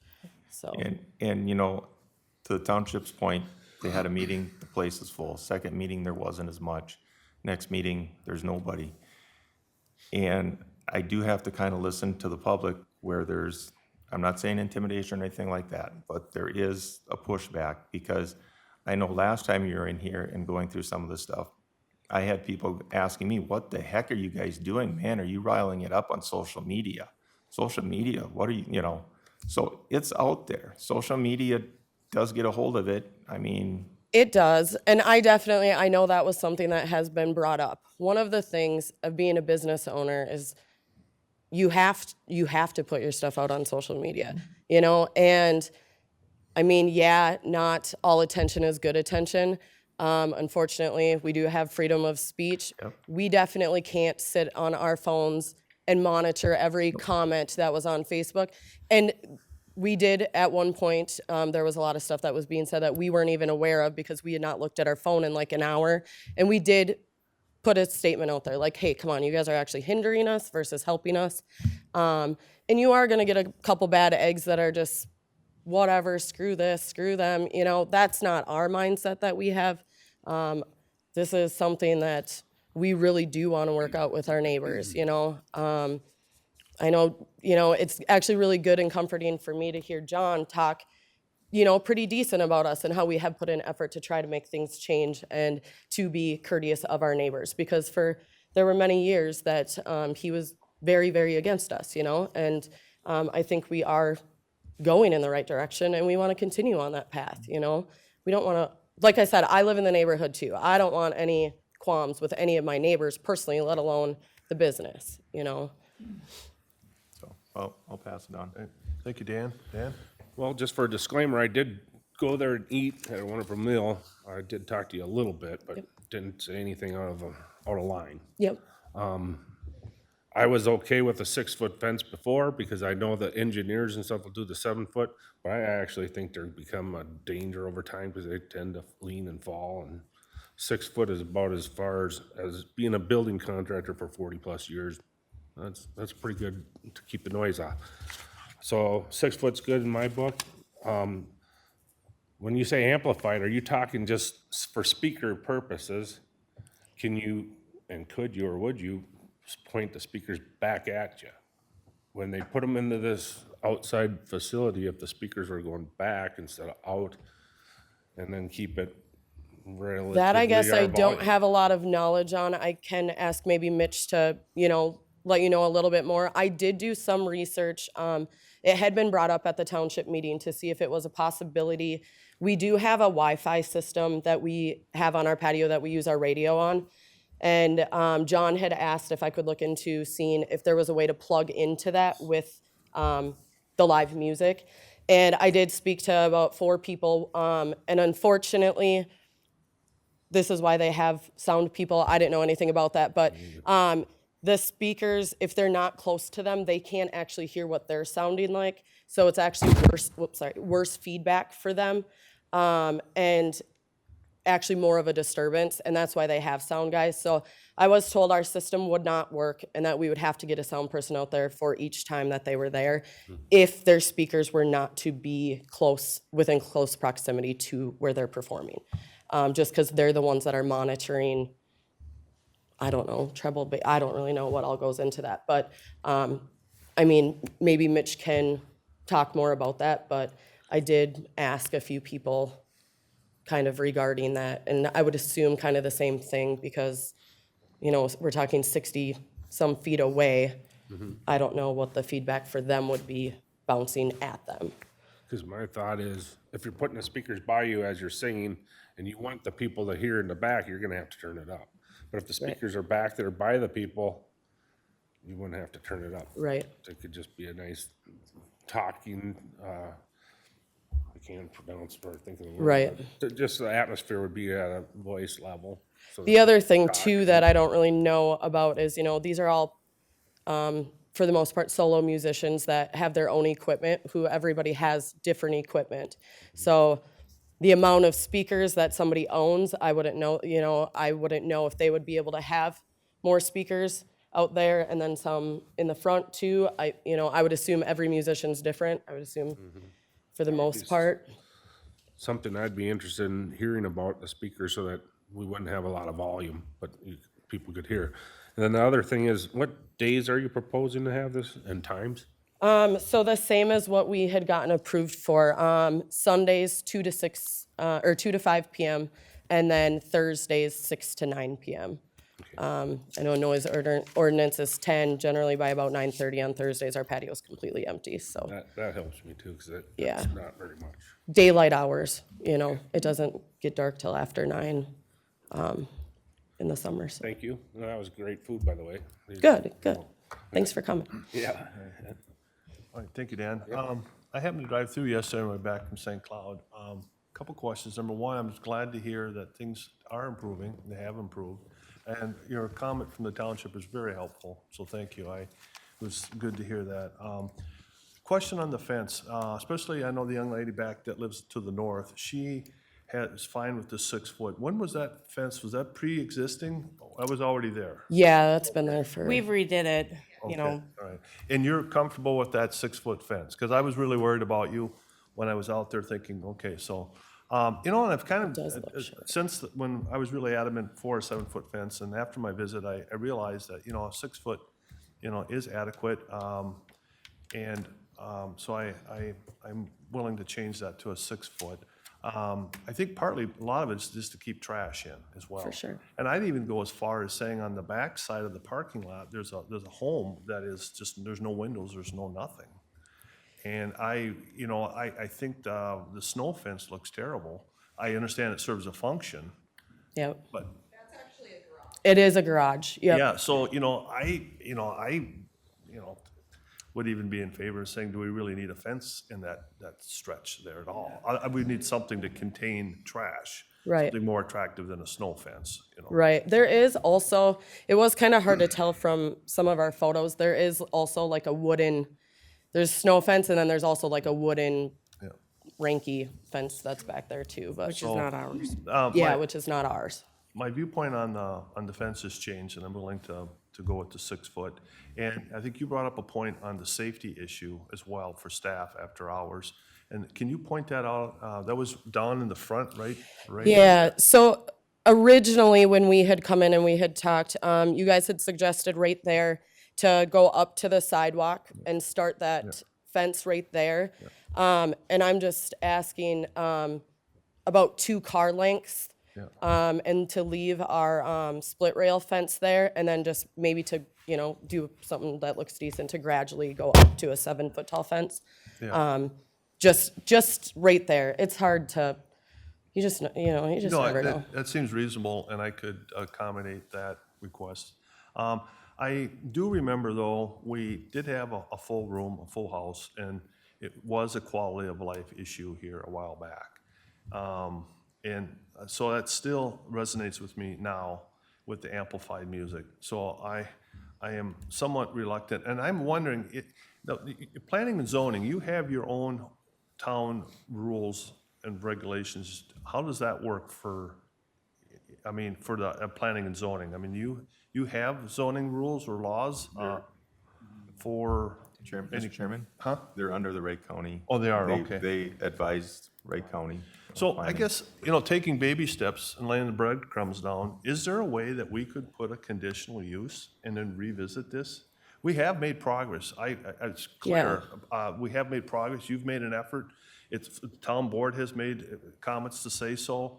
While not everyone's happy, but I think it's definitely clear we have made some really good progress here. And maybe the next logical step is to try this out on a conditional use of some sort. I don't know if that's possible. Mr. Chair, members of the board, I was just going to articulate, and Paul, I think you hit on it, that this board in 2022, less than 2 years ago, made a finding that their illegal expansion for live music was detrimental to the health, safety, and welfare of the community out there. And that's when they were doing it on their own. They illegally expanded. And you're right, this room was filled, and this board at that time found that illegal expansion in the live music was detrimental to the public. As you indicated, Paul.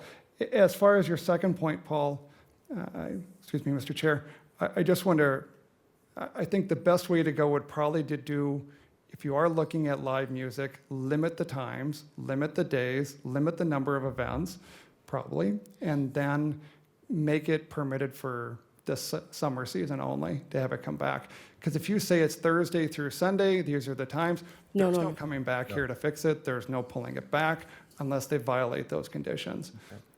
And I do just want to articulate again, I mean, this board did find that their prior use, doing what they're proposing, was detrimental to the health, safety, and welfare of the community. Thank you, Council.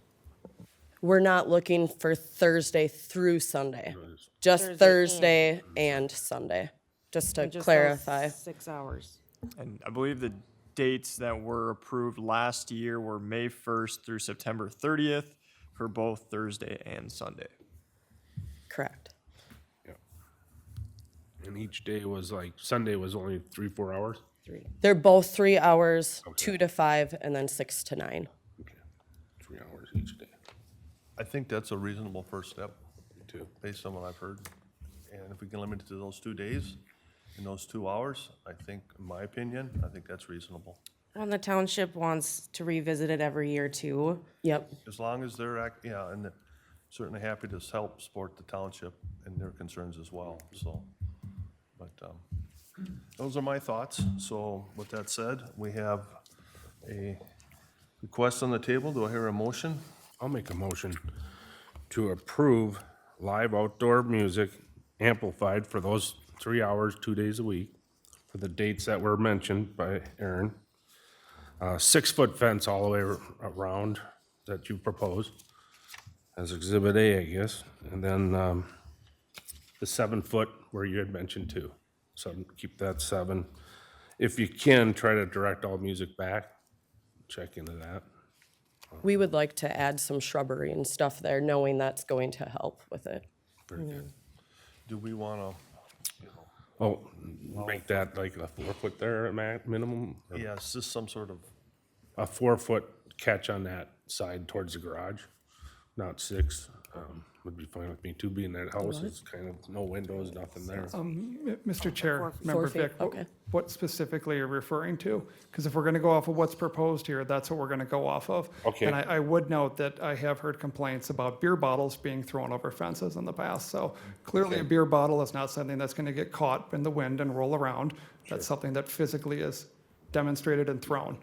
There is a fence though that you'd have to actually jump over to go over to that fence to throw bottles, and I think at that point, there's no stopping, they can throw over a 20-foot fence.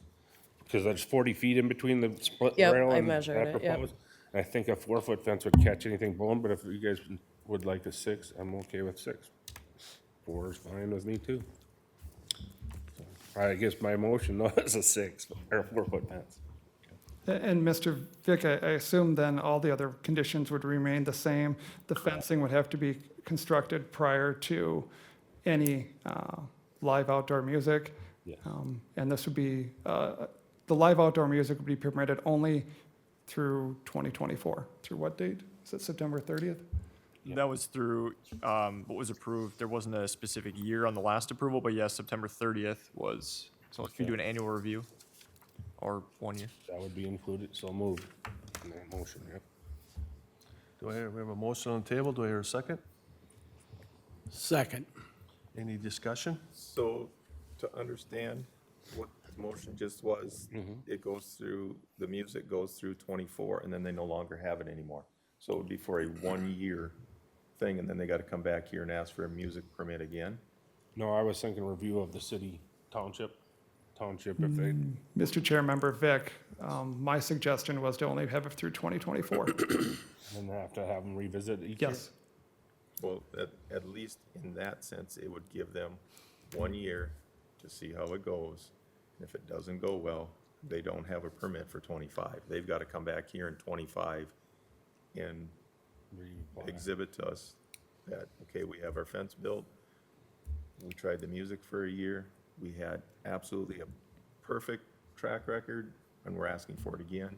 Or we have something to come back, you had this or this happen. I'll take Greg's advice and we'll do this on a year basis for a trial basis and then review it in 25. Okay, so we have a, Can I get some clarification? So the north fence in blue, or is it the whole fence in blue 4 feet? No. Just that north fence that runs there. Just and this 6, north if line they right wanna, here. But 4 feet. because there is a 40-foot buffer. So if anyone's gonna be chucking anything, I mean, they gotta be doing it deliberately. I mean, there's gotta be malice intent or something. But if you're gonna do 6 foot, I know 2 feet, but if you're 6 feet over here on the north, or on the west side, and you're 6 feet, and then you're gonna drop down to 4 feet, that's gonna look foolish. Let's just go with 6 feet all the way around, and let's just keep it where it's supposed to be. We've got a motion, we've got a second. Yeah. I'm suggesting it be 6 feet all the way around. Granted, there's 40 feet, but If we do Wouldn't that, that be designing their fence though? I'm not designing the fence, I'm just Yeah. saying 6 feet all the way around. I'm fine with that. If we wanna go 6 feet all the way around, that's fine. I think though that we wanna make sure that the direction of the fence is, faced outward, so the good side is facing your neighbors.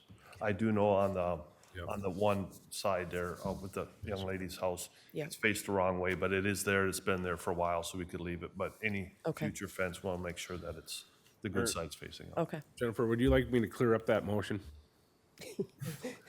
Start over? Okay. So what I have as of right now is we already have an approval. We're amending 2 of the conditions. One of the conditions was to allow live outdoor amplified music. The other one was to change the fence location, which was marked Exhibit B on the original plan. Dan, you wanted to mark this new one Exhibit A. Yep. Exhibit A, the only difference would be this black, or sorry, you're calling it purple, would be 6 feet, based on what you're telling me. That would stay 7. So that was everything seven? else Okay, 6. so then the fence plan would just stay as such. Yep. All other existing conditions remain in effect, which would also cover things noted like the dates, the times, the fence finished side facing, neighboring properties, with the addition that this is only good through 2024. So that would mean after September 30th, 2024, this has expired, and if you would like to try and get this for 2025, you'd have to come back in front of the same board. Yes, so moved. Yep. That's sweet. So you're saying on the east side, the parking lot there, you're gonna put a fence all the way, or? No, Just that in black would be 7 feet. Okay, okay, that's okay. So, all right, so we have a motion, we have a second. Any further discussion? Hearing none, all in favor say aye. Aye. Aye. Aye. Those opposed? Aye. And 2 opposed. Motion carries. Thank you. Thank you.